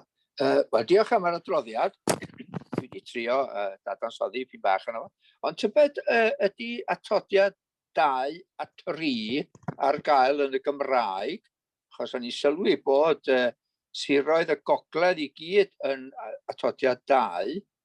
A'r ail gwestiwn, be di'r cymorth i deuluodd y iaith Gymraeg? So ydy'r plant yn uniaith Gymraeg? Pa un oedd atodiad 2? Mae gen i'r atodiadau gyd o'mlaen ni, ond sgyn i... Dudalen 85. Dwi di argraffu nhw, felly dwi ddim ar y tudalennau fel bod gen i y sgrin yn rhydd. Ydy o'r preparatory self-assessment for assessing the extent to which local authorities are prepared? Y ddogfen yna di?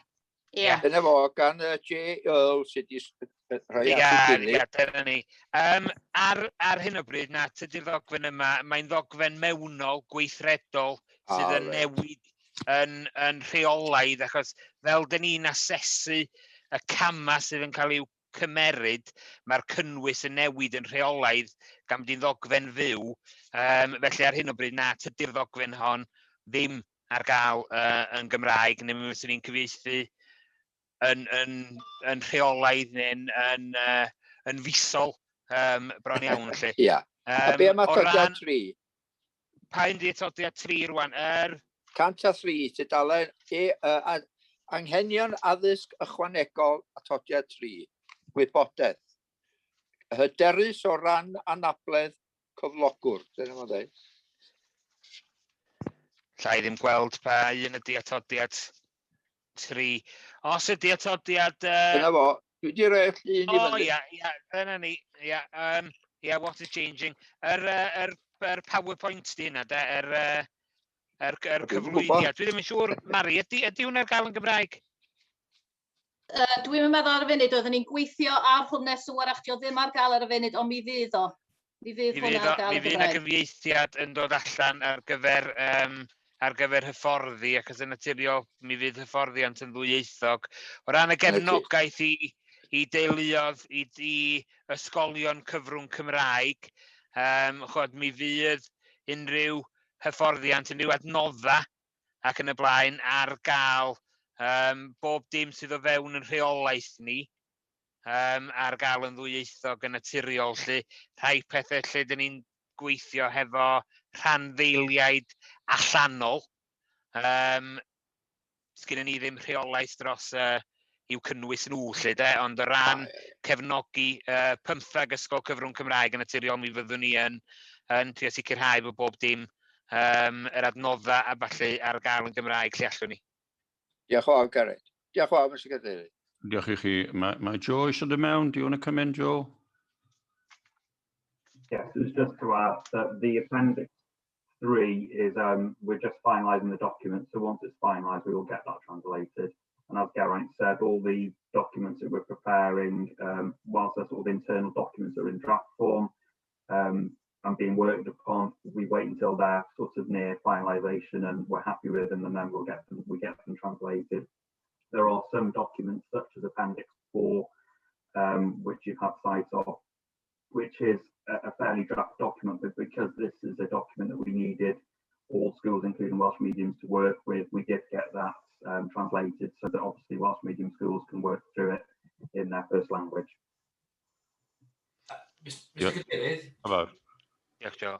Can I just add, whilst we're on the Welsh language, it was raised earlier about Microsoft Teams and the translation, but during this meeting I've just been on the phone to Bill Gates, and he's informed me that they're in the testing stage at the moment, and that will be done in September, and they're looking to launch a bilingual service in Welsh at the end of the year. So just to let you know, it's hot off the press. We're already on it. That's how fast we work in Denbighshire. Wyt ti'n ei goblin o foi, Hugh Hilditch. Arbennig ychan, arbennig. Da iawn ti. Gwych. Os da chi'n credu hynna, chi'n credu rhywbeth. Diolch yn fawr iawn. Right. Felly, dyma ni. We'll go back to the recommendation. Invite to discuss the details of this report and identify any aspects of the transformation work which may benefit from detailed examination in the future, and confirms that it has read, understood and taken account of the well-being impact assessment as part of this consideration. Well, we've done very well. Da ni wedi gwneud yn dda iawn. Ac dwi'n cynnig bod ni'n derbyn yr argymhellion yma, a bod chi'n dod nôl ato ni eto mewn 9 mis efallai. Be ydych chi'n feddwl o hynna, ffrind Mr Gates? Na I ofyn I Bill. Yeah, no, that's fine. But the dates are genuine on the Microsoft though, okay. Lyfli, diolch yn fawr. Felly, da ni gyd yn gytun, bod hwn yn dod yn blaen ni eto. Pob lwc efo'r gwaith, gwaith bwysig iawn, pobl sydd eisiau help ychwanegol yn myd addysg. Diolch I Geraint, diolch I eraill sydd wedi cyfrannu o gwe, diolch I Mari a diolch I Joe. Diolch yn fawr iawn I chi gyd am y darn yma. Da ni'n mynd rwan I gael brec bach, egwyl bach, o gwarter awr. Os o'n i'n ôl, tua 5 munud I hanner, di hynna'n iawn efo chi'r rhian. We'll see you in 5 minutes to 12 or so. Diolch yn fawr. Diolch yn fawr.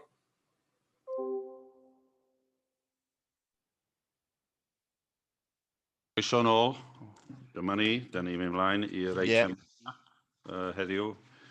Croeso I Cynghorydd Paul Penlinton, ydy wedi cyrraedd. Croeso Paul, ydy dod yma yn ganol y cyfarfod.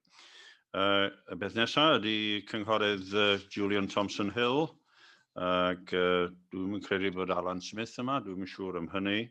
Nicola Neil I bod yma, a Iolo McGregor efallai, ond hw sydd wedi creu y ddogfen yma.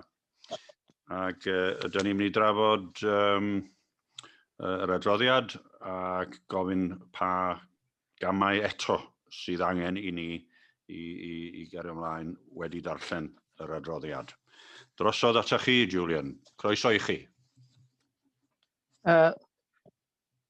Diolch, Mr Cadeirydd. As you said, this is the annual performance report. I'm just going to give a very short introduction before handing over to Iolo and Nicola to take you through the detail of the report. Just to say, obviously, as you will probably have noticed from your packs, this report has grown in length over the years. It's now over 120 pages long. And that's largely down to the fact that a lot of data which used to be in separate reports is now being combined into this one report. Also, this report now meets our obligations under a number of recent pieces of legislation, and especially to include the new Local Government and Elections Act. The bulk of the report still covers our corporate plan, in terms of the projects and priorities under that, and reports retrospectively on where we are and what we've achieved in terms of moving to deliver the outcomes we wanted from the corporate plan that we all approved. As I say, for the first time, there's a new chapter in the report in terms of our requirements for self-assessment, which I'm sure you've heard about under the Local Government Act. I'm sure Iolo will give you a bit more detail on that going forward.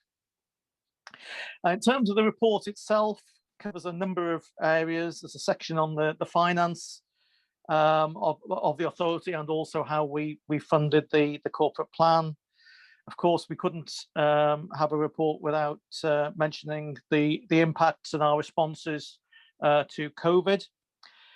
Then, as I say, the bulk of the report is down to the corporate plan priorities, broken down with some considerable detail on each of those, and then a bit of a brief look forward to what is now the current year. Then there were some sections on our approaches to sustainability, equality, the Welsh language, any external regulators' viewpoints which have been published during the course of the year, and highlights from the national data set, in terms of our comparative data. And then finally, there's the snapshot of the project registers and the risk register as well. So as I say, it covers a lot of different areas within the one report. Obviously, we're not going to take you through page by page on this, otherwise we'd be here till next week probably. But I will now hand over to I think it's Iolo first, to pick out some of the highlights from the report. So Iolo, do you want to come in now, please? I think actually Nicola's going to jump in first. Sorry, Julian. Nicola's going to cover the corporate plan, and then I'll come in and cover corporate health. Thank you very much. Yes, bore da pawb. And thank you for the introduction, Julian. As you said, we acknowledge that this is a large report, but it also covers a number of statutory functions. Given its length, I will not go into an awful lot of detail about the content today in order to leave room for debate, but just to give you some assurance that when this is presented to Council in early July, I will showcase our achievements and hone in on a little bit more of the detail then. I'm going to talk just briefly around the updates against our priorities before handing over to Iolo, who will give an overview of the corporate health section of the report. But I'm very conscious that the role of this committee is to scrutinise performance. So we advise you to use this report to assure yourselves of where things are progressing well, and also identify areas for further exploration. Broadly, as an overview of each of the priorities, in terms of housing, our progress and our current standing is good. Although numbers on the SARTH waiting list have increased, we are working to understand reasons for this and explore potential solutions to managing that waiting list.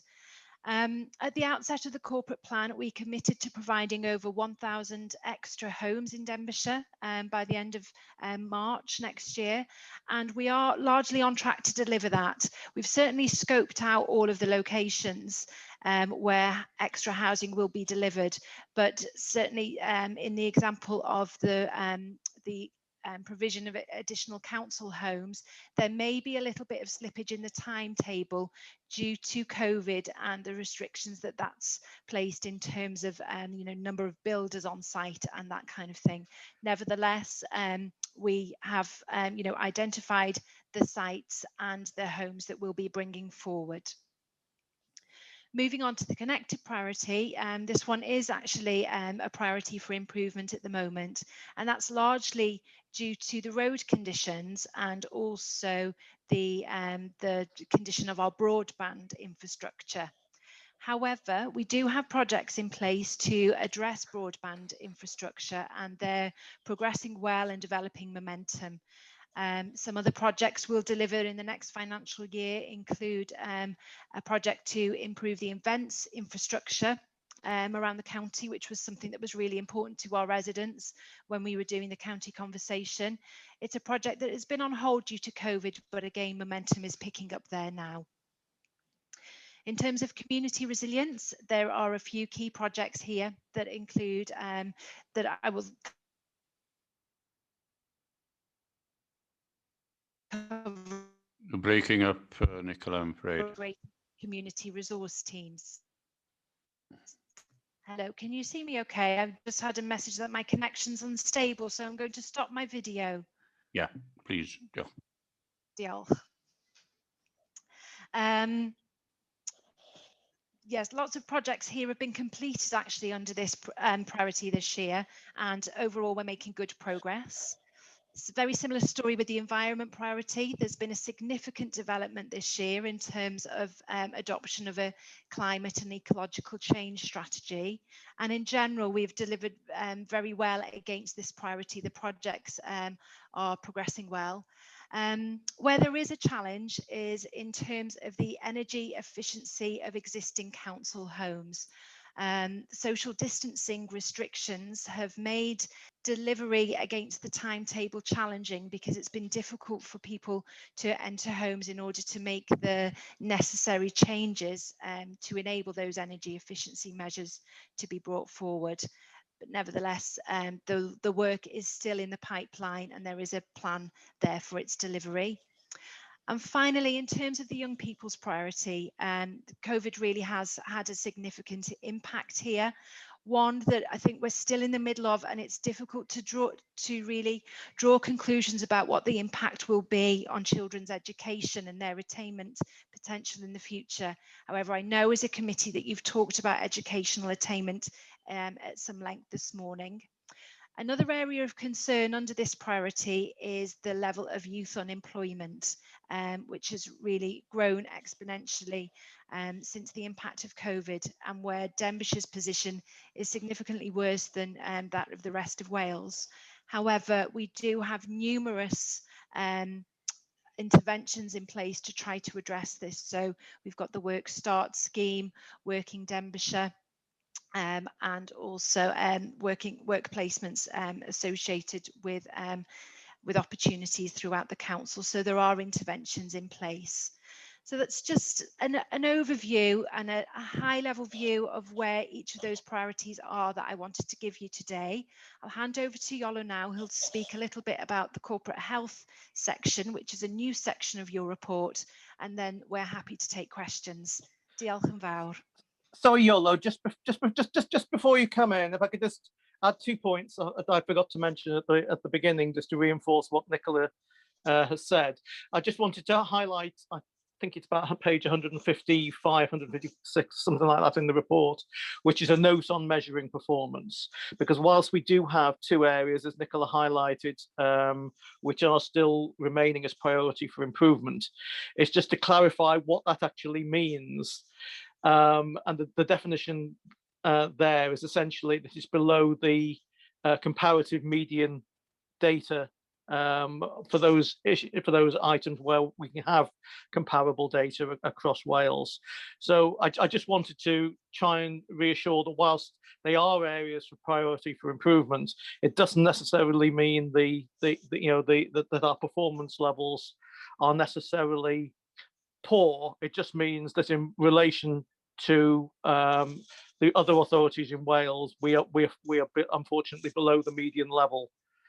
So I just wanted to reinforce that. Sorry, Iolo, to cut across you. Thank you, Julian. As Julian and Nicola have already said, it is a long report. It has to work incredibly hard to satisfy all the relevant legislative requirements that we're now having to meet. It's responding to the Equality Act, the Wellbeing of Future Generations Act, the Local Government and Elections Act now, which some members will remember that I came around committees with Gary Williams in January to brief on.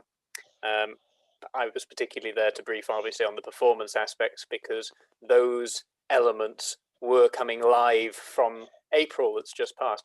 So they were more pressing. And the part that I was talking about then was about the need to self-assess against our council functions. And I was particularly nervous at the time about what that term meant, because we are a very large organisation. We cover a range of functions. How far into the minutiae would we reasonably have to go to satisfy the legislation?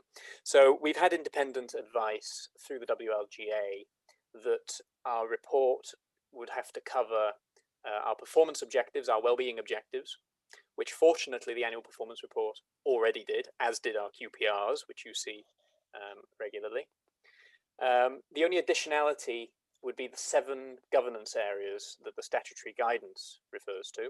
The 7 governance areas are actually headings that are provided through the Wellbeing of Future Generations Act. So it's tying in with that piece of legislation. So we weren't sure back in January if we needed to produce an entirely separate self-assessment document. Fortunately, following that independent advice, it made sense to us not to do that and to bring it all together and simply add the section that we needed to this report. Now, I should say, actually, just to give some assurance, the section that covers the corporate plan is actually shorter than last year by 7 pages. So I'd ask you to bear that in mind. It's the new bit that has significantly bulked up the report. And hopefully, as that embeds and our quarterly reports take over, we will hopefully see that section reduced as well. But we will be giving some severe thought over the next year about how we can make this report more accessible and succinct. It is our first pilot, after all. So the section on corporate health, I'm just looking where that starts in your packs. It starts on page 214 in your agenda packs.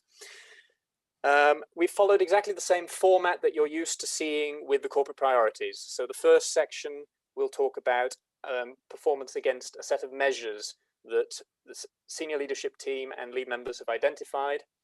And those measures, we believe, are key measures of our corporate health, what we think says if we are basically running an effective organization.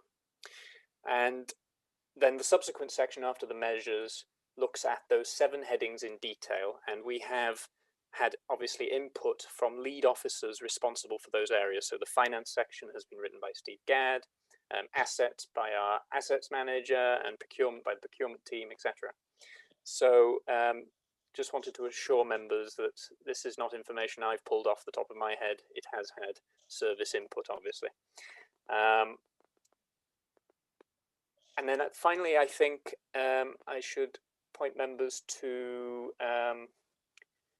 what is page 100 in the report. I'm not sure what that is in your agenda packs. Page 242.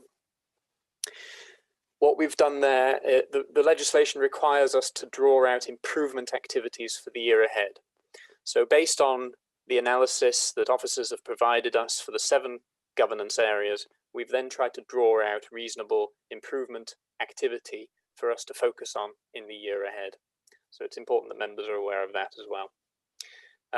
Otherwise, I'm happy to turn this over to debate now. I don't want to take up any more time. Thank you very much. Diolch yn fawr iawn I chi, y 3 ohonoch chi, Julian, hefyd Nicola a Iolo. Dwi'm yn gweld unrhyw law I fyny virtually. Oes, mae yna un I fyny fel arall, dwi'n gallu gweld ar y sgrin. Cynghorydd Paul Penlington, os gwelwch yn dda.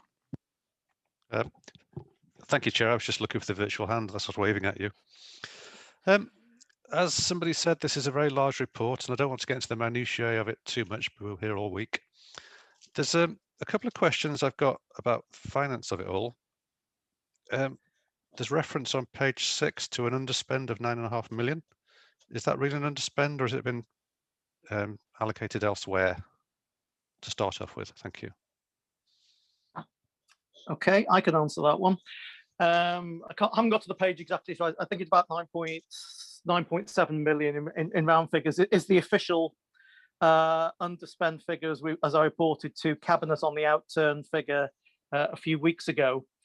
However, that includes just over £7 million improvement in the position on school balances. There was, as was reported earlier in the agenda under other items, there were a number of quite late grants that came in from Welsh Government for a number of purposes which went to schools.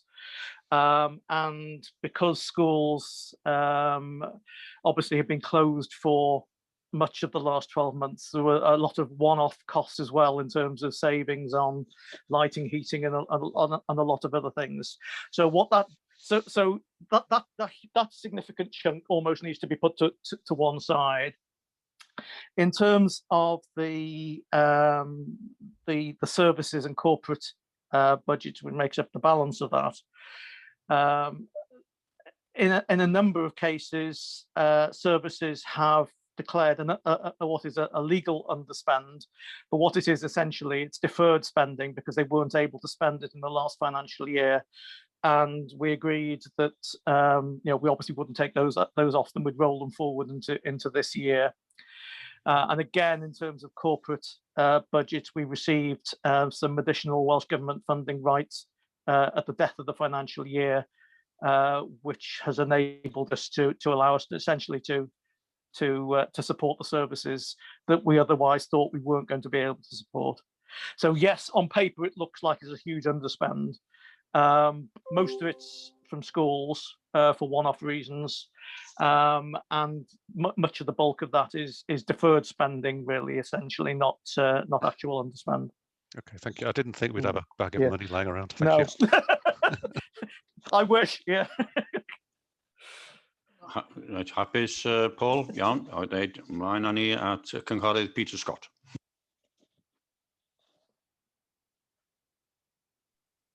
Thank you, Chair. I was just looking at the supplement we were sent on pages 8 and 9 about public planning and public protection and countryside.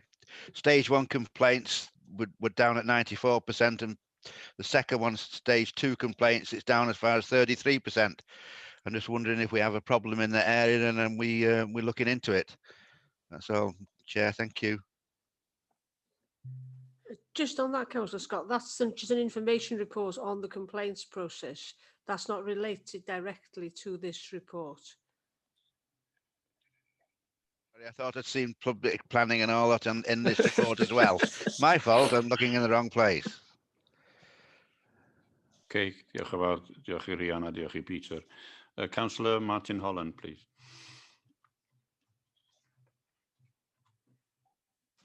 Still here, is he? Where's Martin? Yep, Martin, see you've got his hand up. Yeah, I'm here, Mr. Chairman. Actually, can I just say this? This is a bit deja vu for me because, as Yellow knows, this was presented to Corporate Governance and Audit Committee yesterday, and all my questions were probably answered yesterday. I'm also a bit conscious too that all my questions are down on page numbers that were for yesterday's meeting, which obviously this report was at a different part in the meeting. So again, it's a little bit more difficult. But what I did say yesterday, and I think it's it's key now the same, that this is an excellent report, especially for councillors, because it gives us the opportunity to have a look at things that we may want to call into scrutiny. Or to ask more questions over. And sometimes we are scratching our heads thinking, what should we bring into scrutiny? And here is a report that really gives you some major opportunities to consider things. One of the things that I picked up yesterday on a different page, I hasten to add to what's in this particular schedule today, the unclassified roads. Was to be removed from the framework that the highways use to monitor which roads need to be assessed. And that's one I certainly will be looking to possibly submit, a scrutiny request form and to get that in for scrutiny. So I don't think there's anything you need to answer on that one because we did discuss it yesterday. And also I noticed, things like the extra care housing in Ruthin, there's been delay there because of our high specification for that exercise. The tender exercise was unsuccessful. So again, you know, what is the way forward on that one? So we may, as councillors, want to ask, you know, officers to come back and comment on that, for example. So that I don't want to say any more because I probably said it all yesterday. So apologies about that. Well, Martin, you obviously know more than us already. Well done. And I look forward to get the forms to scrutiny so we can follow up your suggestions. Can I go to page 7, please? There's 2 questions here I'd like to ask. Denbighshire leisure overspent. Does DCC allow that? And also schools delegated. What does outturn mean? Was there an underspend? Have they been given the underspend? Sorry, I'm just trying to get to the page you were referring to. Won't be a second. 149 in the pack, Julian. Yeah, it's okay. I'm just scrolling through on my laptop here now.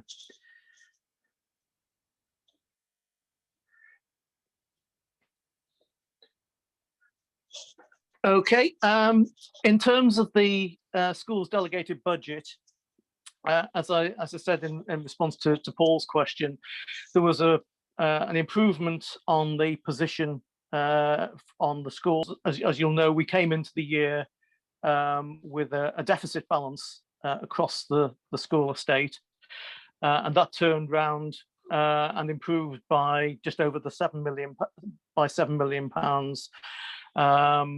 for a number of reasons. Though that money is by definition has all gone to schools. So that answers hopefully that question. Sorry, Arwell, whilst I was scrolling through, I forgot what your first question was.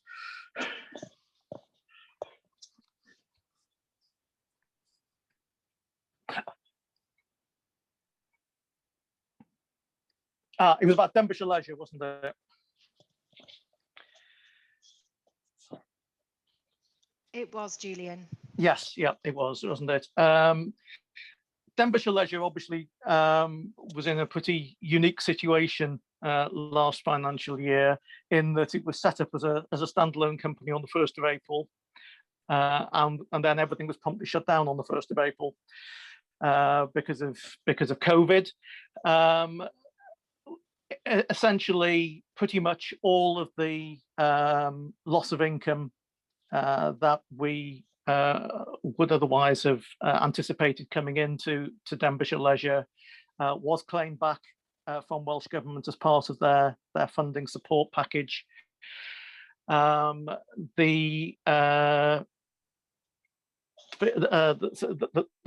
figures there. I think you asked also as well what the outturn was. So the first column is the budget that was set at the beginning of the year. The outturn was the finalized figure, and then the variance is either whether it's up or down on what was budgeted for at the beginning of the year. Okay, thank you very much. Yep.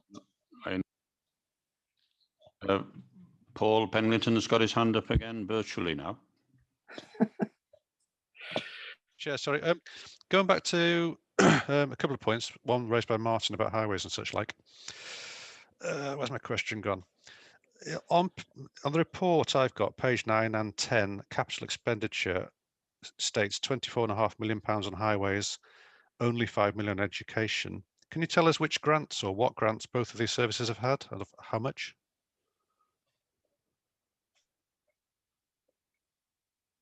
I'm just now getting back. So which table were you referring to, Paul, please? Page 9, 10. Hang on, it's gone off my screen now. I've got 2 computers on the go. Yeah, so have I. That's my problem as well.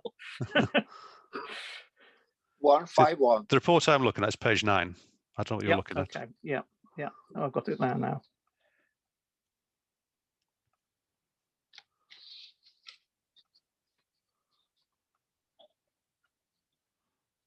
Yeah, page 9, 10. Yeah. I mean, obviously, this is the high level summary of the spend. I haven't got in front of me, unfortunately, the the detailed breakdown of what that actually is comprised of, I can get that for you. Yeah, if you could, that'd be great. Thank you. Yeah, I mean, it'll be a long document, probably. That's okay. I'd like a read. Yeah. Yeah, but I can get that for you. I just haven't got it in front of me at the moment. Okay, diolch yn fawr. Ja, diolch yn fawr, Cynghorydd Peter Scott. Taking mine down, Chair. I'm very sorry. My hand must still be up. It's my fault. Page 18 here in the report that's been provided by Iolo and Nicola. You got land near Ysgol Pendref, 20% affordable, but could that have been 100%? Possibly, yeah, we could have had more affordable houses there. No, not houses.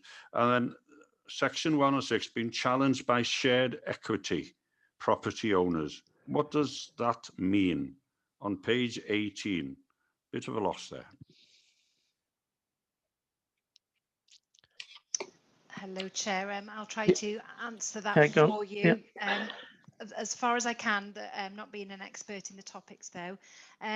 In terms of the affordable housing, I couldn't really comment on that, on the provision that has been made available there, but I know that certainly within new housing schemes, there is an expectation in terms of planning conditions that a certain proportion is affordable, and therefore 100% I don't think is part of our planning condition stipulations. And in terms of the section 106 agreement, so this is the amount of money that developers need to make available to the local council in order to support services and green space. In terms of shared equity, I think that this will be talking about where there might be where a housing association and housing tenant or owner might equally share the property, and therefore there is some the conditions that would normally be applied to 106 agreements are less easy to implement because of the mixed tenure or the mixed ownership conditions. Thank you, Nicola. Chair, if I can just add to the comments, yeah. On the Denby site you referred to, without wishing to reopen a long debate that we had over a couple of meetings, both at Cabinet and Scrutiny over the last 12 months. Just to clarify that obviously we went out on this at a 20% affordable housing level, which obviously is double what the requirement within the LDP currently is, which is 10%, and it was done basically on the market testing of what actually would be able to be delivered and what was viable. I understand. Very good. 20% is better than 10%. Yeah. Say that. Diolch yn fawr iawn i chi. And then on page 20, residents satisfied with availability of housing, only 42%. And then numbers on South registered gone up. Is this a risk for the county on that? That only 42% are happy with the availability of housing, and also the other problem, South registered gone up, and it would have gone up because of COVID, of course. Do you want me to pick this one up, people? Please, Liz, it falls more under your remit than anybody else's. So yeah. Okay. Which page are you on, Alwell? Sorry. 162 in the pack, Liz. Page 20 in the report. Yeah, page 20 of the document. Yeah. I suppose those two figures are. It's understandable that people are dissatisfied when our waiting lists have increased so substantially over the past 12 months. This is a concern to us for sure, and we're taking a paper to the next strategic housing and homelessness group to drill down into the detail a little bit more. I think if you consider this a useful subject for a future performance scrutiny, then I'd welcome the opportunity to come back with that. Obviously, it's not just Denbighshire Housing that provides social housing. There are a number of RSLs, and we all work together to do what we can. I think probably this figure will be even worse going forward because of issues being compounded over the last 12 to 18 months. We do have a number of new developments in the pipeline, both from Denbighshire Housing and the RSLs, but sadly the waiting lists are increasing at a faster pace than we are able to house people. So I think personally it's a very good subject for a future performance scrutiny. Certainly. Well, thank you, Liz, for that answer.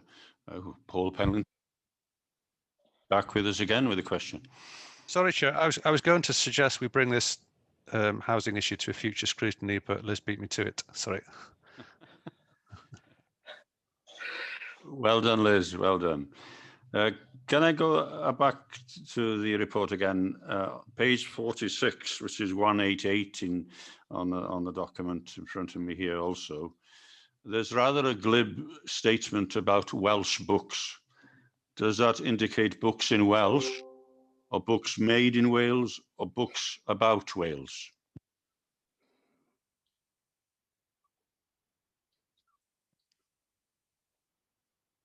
I would have to go back and check that one, Harwell. I would imagine that they are Welsh language books. I would assume that, yeah, but I couldn't confirm. Okay, thank you. Yeah, I'm having trouble with this microphone. Diolch yn fawr iawn I chi. Diolch. Right. And one last question from me, unless someone else has got. Mary will come in after me. Not a single tree of the 19,000 planned by Welsh Government for disadvantaged communities yet planted, so they say, in Upper Denbigh. Could you give me some information on that for the future? Because it's very important that these trees are planted. I'm sure Graham Timms would agree with me and Brian Jones.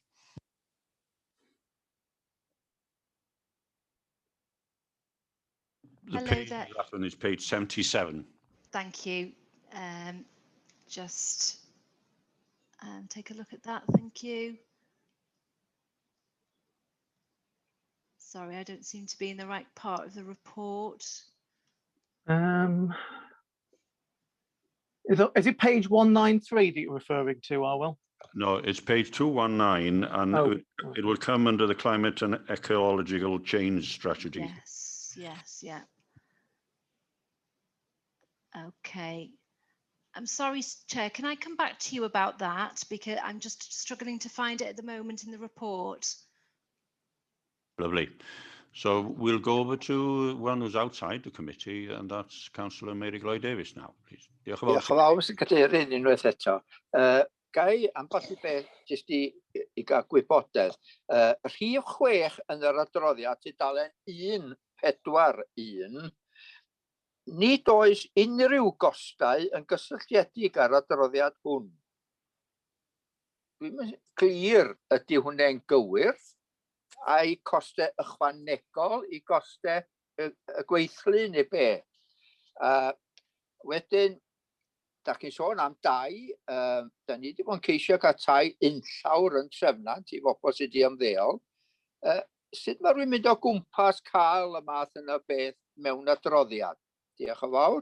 Ar ola, mae yna amryw o golofannau, colom, tudalen 158 yn un, ac 161, tudalenau di hynny gyda llaw.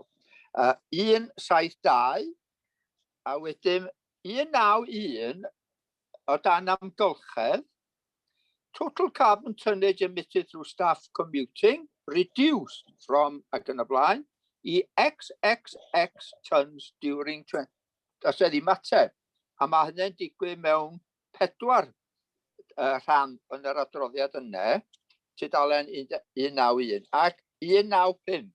Y gwybodaeth i ddod i mewn Mehefin y flwyddyn hon. Wel, da ni yn Mehefin, beth sydd wedi digwydd? Diolch, Mary. Ynglŷn â'r cwestiwn cyntaf, cost associated with the production of the report, mae hynna yn gywir. Does dim wedi bod unrhyw cost ychwanegol i'n tîm ni creu yr adroddiad yma. Sorry, Mary, ti ar mute, dwi'n yn gallu clywed dy ymateb. Mae ddrwg yna. Mae'r gair ychwanegol yn goll yn yr adroddiad. Oes dim, nid oes unrhyw gostau yn gysylltiedig ar adroddiad hwn. Wel, wrth gwrs fydd yna gost ynglŷn â amser swyddogion, ond mae hynny yn rhan o'n proses ni anyway, does na ddim gostiau ychwanegol. Y cwestiwn ar tai, na i ofyn os fedrith Liz ddod i fewn ar hwnnw, ond cyn i mi rhoi drosodd i Liz, ynglŷn â'r data a'r carbon,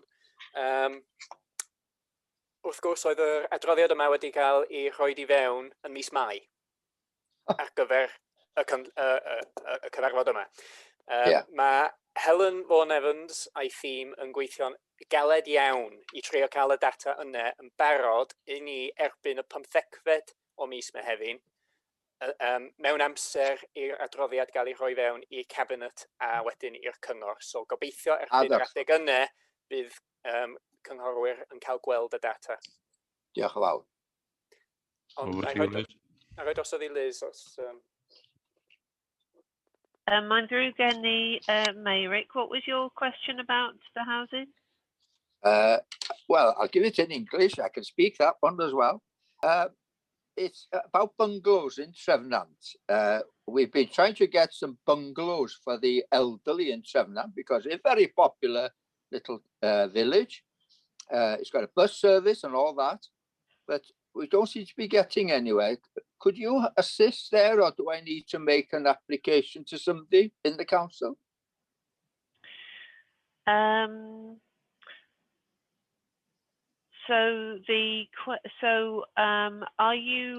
you're wanting somebody to build houses for older people in Trefnant? Is that the okay? That's the question. We've got houses, but not bungalows for the elderly.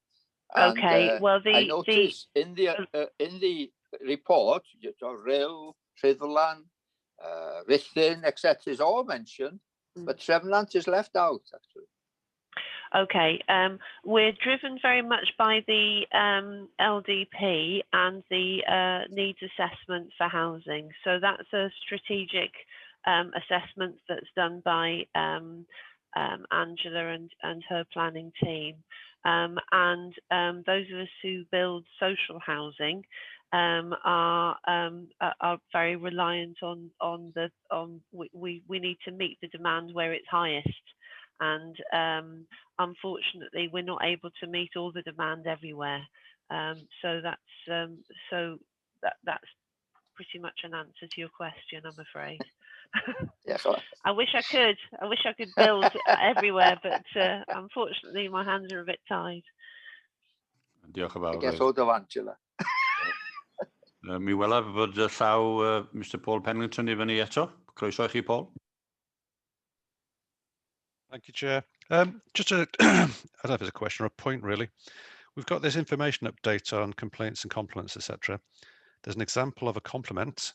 Can I suggest in future we have some examples of complaints just to give us an idea of the sort of thing we're dealing with? Please, thank you.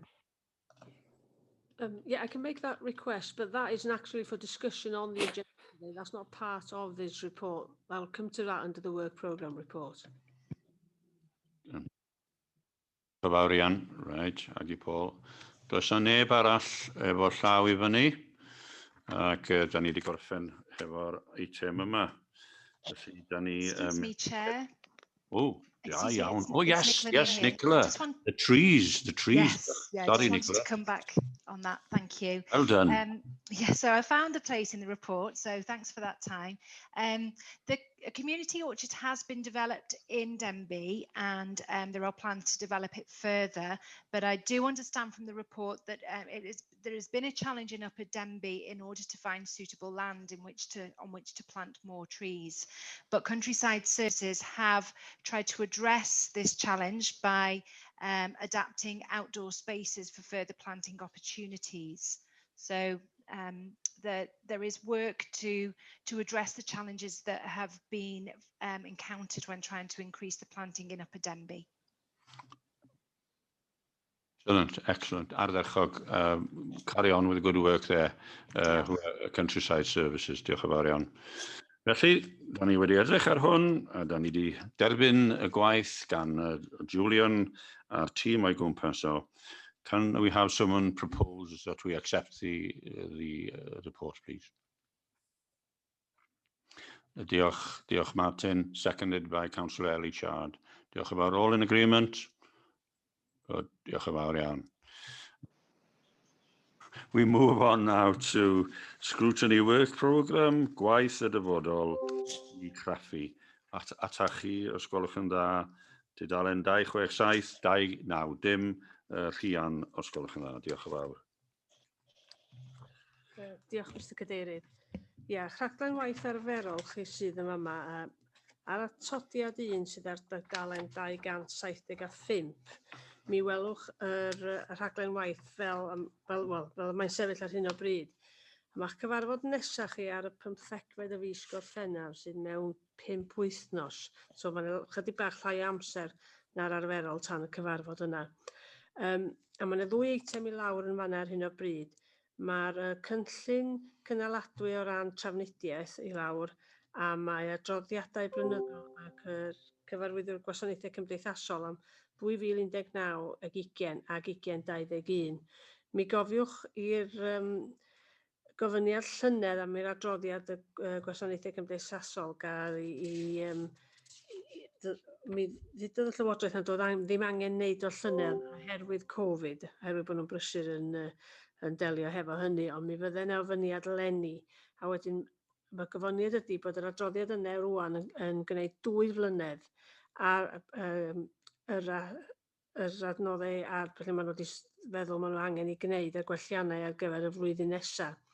Mae angen i'r adroddiad yna fod yn nwylo'r Llywodraeth erbyn diwedd mis Medi, dwi'n meddwl.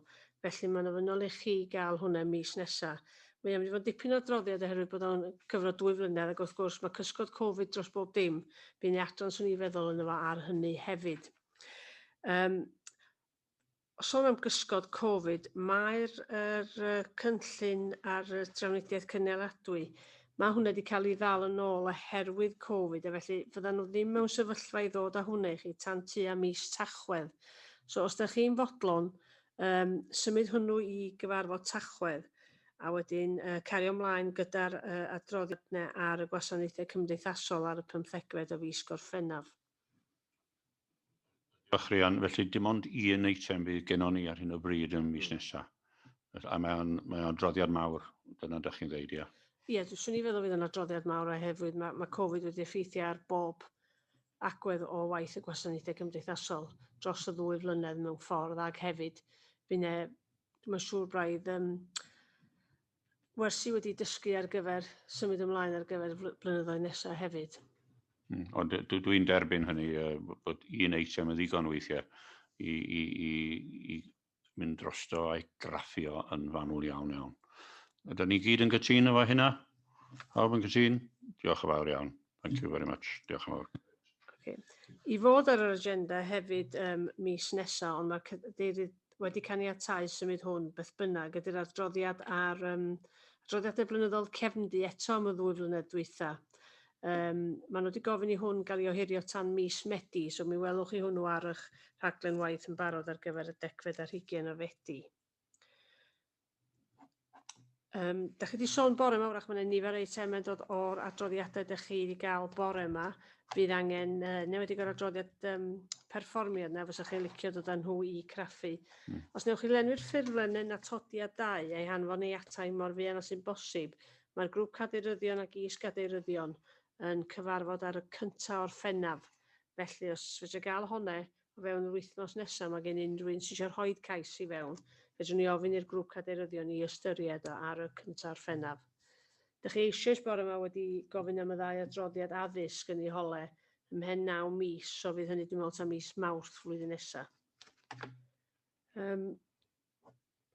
O ran yr diweddariad gwybodaeth yma, neu un y ddau o'ch chi wedi cyfeirio atyn nhw bore yma, adroddiad gwybodaeth ydy hwnnw sy'n cael ei anfon atoch chi'n chwarterol, a mi wna i godio hefo Kevin Roberts sydd yn sgwennu'r adroddiad yna, fedrith o roid enghreifftiau o gwynion yn ogystal â cymeradwyaeth yno fo.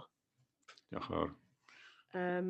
Yn atodiad 3 mae'r rhaglen waith cabinet ac yn atodiad 4 mae'r argymhellion o'ch cyfarfod dwytha chi. Un peth arall drafodwyd gan y grŵp cadeiryddion tro dwytha oedd yr arferiad fyddai gynnon ni cyn Covid o gynnal cyfarfodydd yn union o flaen y cyfarfod ar gyfer trefnu pwy yn holi pa gwestiynau felly. Mae rhai aelodau'n teimlo bod y cyfarfodydd yno'n fuddiol. Y broblem sgynnon ni o wwan bod bob cyfarfod yn rhithiol a mi fydd ne elfennau o bob cyfarfod yn y dyfodol yn mynd i fod yn rhithiol. Fydd ne byth amser pe fydd pawb yma neuadd y sir. Ydy bydd rhaid ni wneud trefniadau ar gyfer cynnal heini yn rhithiol. A wedyn mwyn cynnal ar fore'r cyfarfod gan bod y siambr yn cael ei defnyddio ar gyfer paratoi ar gyfer y prif cyfarfod. Mi fysa'n rhaid i'r cadeirydd a finne ac unrhyw un arall sydd yma, fynd i stafell arall yn neuadd y sir, creu cyfarfod efo'r aelodau am 9 o gloch y bore. A fedar y cyfarfod yna ddim bod mwy na hanner awr. Mae fod yn ddigon o doriad wedyn i ni felly ail sefydlu ar gyfer y cyfarfod am 10. A wedyn penderfyniad y grŵp cadeiryddion os ydych chi fel aelodau yn teimlo y byddai'n fuddiol cael un o'r cyfarfodydd yna. Os fyddwch chi'n rhoi cais ddigon buan i'r cadeirydd neu'r is-gadeirydd, jyst yn galluogi ni i osod bob dim yn barod i'w gynnal o a gadael i pawb wybod. Diolch yn fawr, mae yna apel yma i gael mwy o bethau, i gael craffu yna fo, a hefyd ydych chi eisiau cyfarfod o flaen, y cyfarfod mawr, i drafod be fedrwn ni ofyn ymlaen llaw.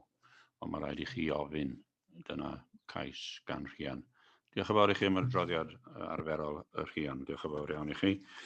Da ni bron yn dod i ben rwan, ac mae yna gennau ychydig o adroddiadau gan fod mod i yn bersonol wedi cynrychioli'r pwyllgor craffu yma mewn 3 cyfarfod.